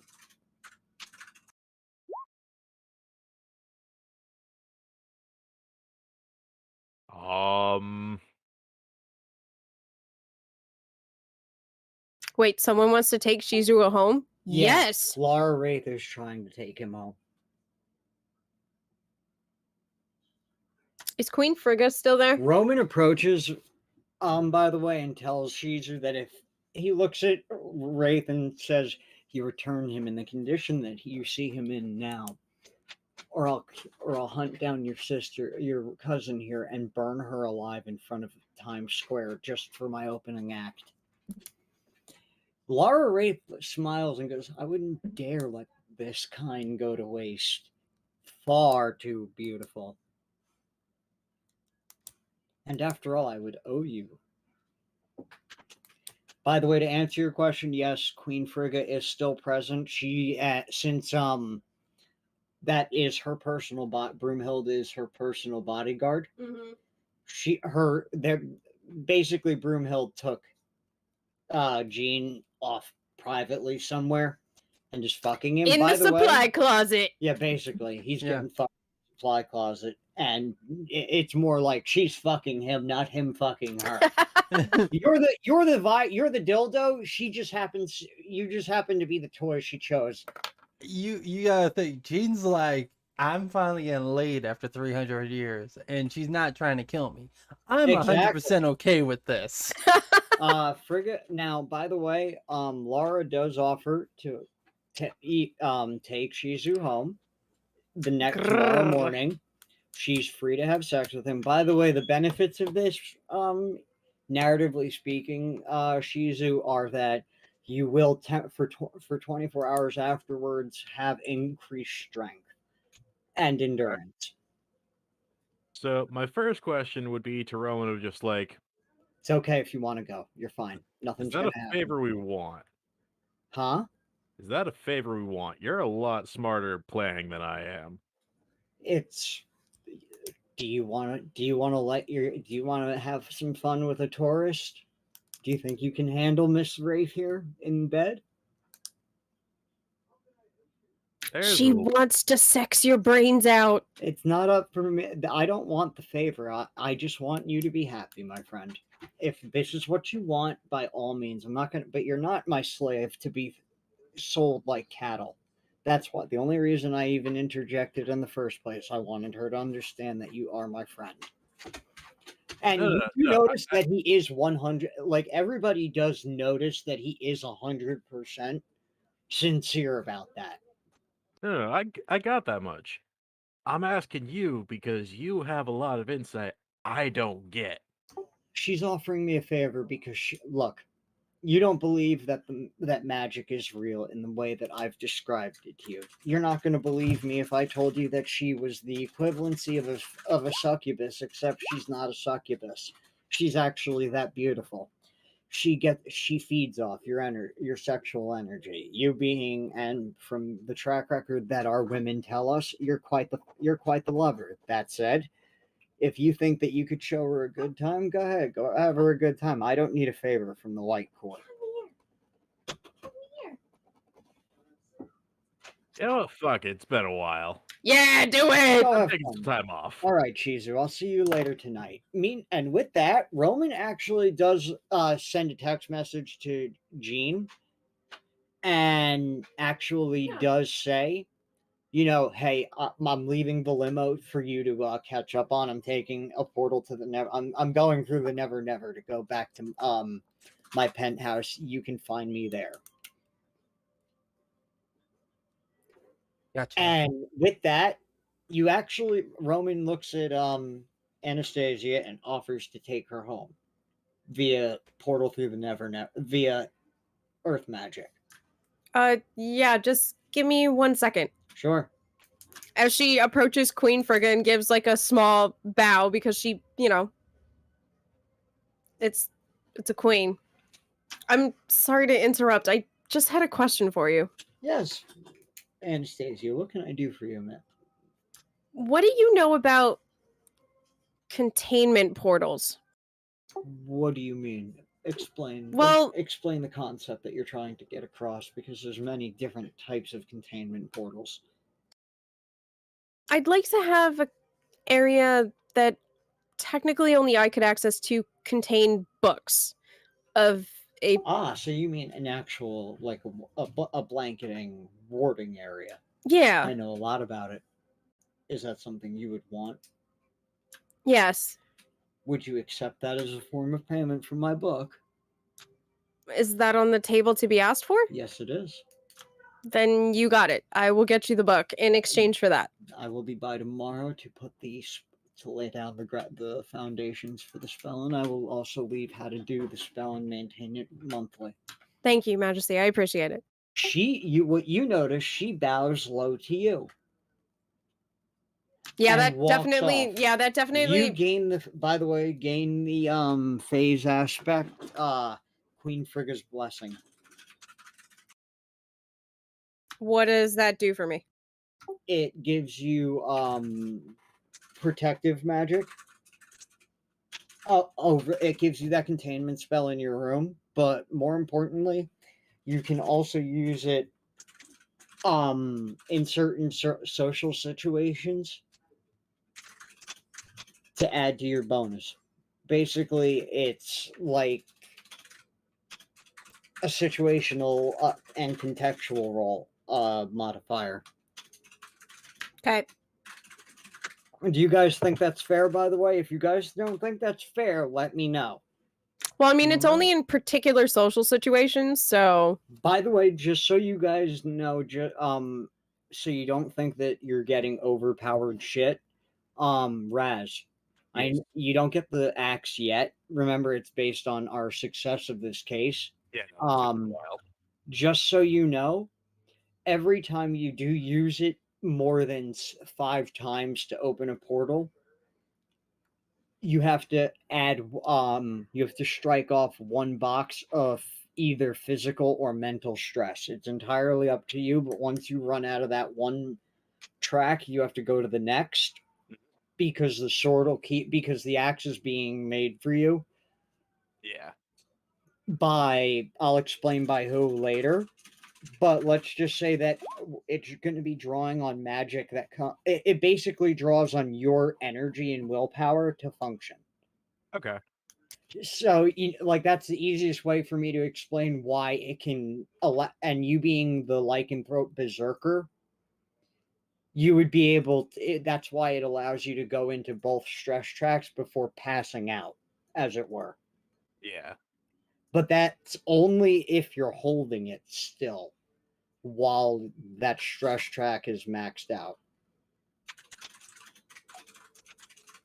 Like if you get hit in the head and somebody and you lose your grip on the axe and whatnot, you're gonna feel, the magic die out of it, or like that warm glowing feeling, you know what I mean? And you're gonna just suddenly feel either extremely tired, for example, etc., etc. Yeah. Gene, like I said, you have that Flight of the Valkyrie thing that's permanent. It's just the stress track is Temporary. temporary, yeah. Yep. If you want something else, let me know. We can alter it. You would just have to lose the Flight of the Valkyrie, you know what I mean? No, that's fine. I actually enjoy that. Okay. Because you can also use it, say you go to you come across a supernatural Viking, you can say, hey, I know who Broomhilda is. I'm a friend of Broomhilda's, and that may or may not get you somewhere. Okay. You know what I mean? Yeah. So like it works good for social settings for Nordic people as well. Yes. It can work in the supernatural community. Like, for example, if Odin was visiting, I would be maybe scared. Yeah, I would be too. Well, given that his wife is currently running things in New York, I'd be fucking terrified. I'd be like, so Odin, I You might had have banged sex with Brunhilde. my Valkyries, I'm aware, and I'm not happy.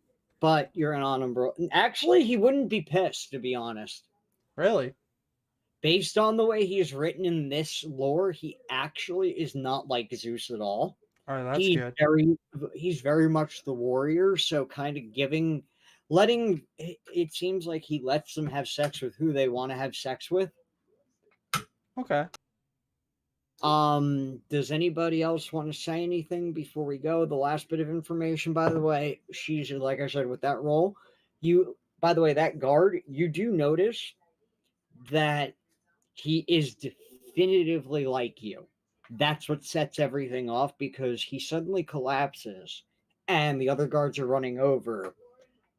By the way, Roman doesn't know this is happening because he's left with Anastasia. Anastasia, you see him speak a word in Latin that translates to travel, and the very earth beneath him suddenly sinks down.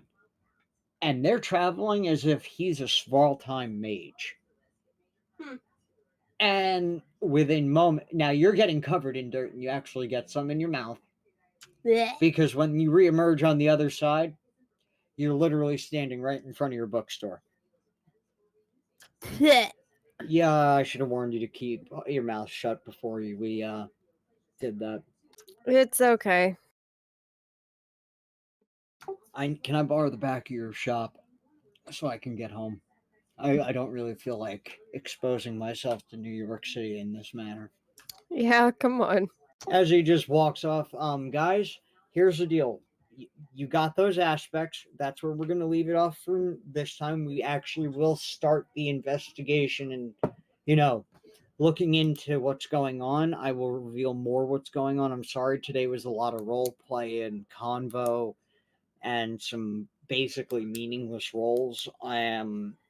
Like I said, I know that you guys don't have your skills all set. I'm sorry it wasn't as entertaining as it could have been. But I do promise that next week This is we fine. will. Stop. You need We to will stop beating yourself up, bud. We all had a lot of fun. All right, But, as long as you know, I am here for the laughs. We By the way- literally, where else can I say that? Oh, in the Dresden Files, I banged a Valkyrie, and then you Yeah, have you actually get to sit there and go, she came in like a wrecking Give- ball. all of, You get this big ultimate reward of something incredible. yeah. What a lifetime supply of salmon. Yeah, I mean, that was like, I love how I had to actually, in character, look at your character and go, I can buy you a fish market. Get something better, bro. Ah, Like, value yourself, man. You're worth more come than on, this. man. I let you run my criminal empire when I'm not around. Like, you deserve much better. I mean, at least you You're know like- he wouldn't try you're to my usurp you, trophy- considering he you're my just wants a trophy brother. lifetime Come supply of on. salmon. Yeah, come on. A lifetime supply of salmon. Please, these are fairy bitches. They can afford to cough it up. I'm just saying, at least it proves that he's going to be loyal and not try to usurp you, because all he wants is a lifetime supply of salmon. Yeah. I pretty know. much. I can buy him a fish market, and I've got his loyalty.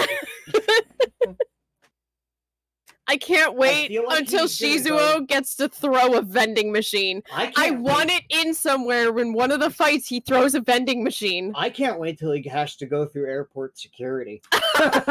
Yeah, either I'm They throwing a wanna vending fight- machine, they I'm just ripping a want stop weights sign out of the somehow in concrete. His ass. Could I? Here's an honest We're thing. gonna need to strip search you. Could I? Sir, we need you to come with us for extra security. Could I use a glimmer spell and make it so that it doesn't go off? Or make everyone think it didn't go off? Nice. I would do that for him, because otherwise you know, like, everyone around it doesn't hear it, but like in my head I'm only hearing beep, beep, beep, beep. How many knives does he have on himself? Dear God.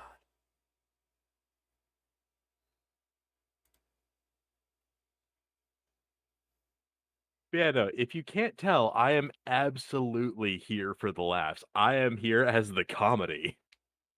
But as long as I can throw a vending machine, rip a stop sign out of the ground, and use that to beat people, or maybe a guardrail, I'm a happy camper. Like I said, I just realized I made the bard. So That's hilarious. All right, guys, this is where we're gonna call it. I really do appreciate you guys showing up and letting me DM for you. I'm No sorry I problem. wasn't more prepared. I normally actually, and you can ask Rachel this, do voices and everything for my character, like all the NPCs and whatnot. Like women, I can't do. I'm not gonna try. You know what I mean? no, it's I've fine. got a wife. I can have her do it. Can you imagine him being central for a female character, but talking in that type of voice? Hello, I sexy could do lady. airheaded bimbo. Like, oh my god, welcome to New York. Oh my God, you're so perfect. Well, exactly, fabuloso. Oh dear God, honey, you're gonna go far here. And we've officially gone past bimbo right on to queer eye. Pretty much. Oh man. By the way, guys, just so you know, as a side note, this game aside, like I did post this earlier in the rules of the chat, if you guys ever want to run a different game, like you say like I've got Starfinder. It's literally made by the same people that made Pathfinder. It's literally D&D 3.5, but in space. Yeah, That's it. I've actually played Pathfinder or Starfinder. Oh, what'd you think of it? Because I just bought the book. I haven't gotten to play it yet, but I know that it's literally just Pathfinder in space. So the only thing I can tell you is the base lore is fairly interesting. The one character I made for like this, I think it was like 7 sessions we managed to play before my group sort of fell apart because I went to nights. I made what was called the Dead Meme Machine. I was a Technomancer android. Oh, that's awesome. And all throughout the campaign, I know nothing of these memes, but I was spouting off like fucking Yan Cat. We met up with. Look at Yeah. all them chickens. I was the pilot to our ship, so I was flying it and just singing Yan Cat to myself. We ran into an NPC on this solar base that was like observing the sun or the star, Yeah.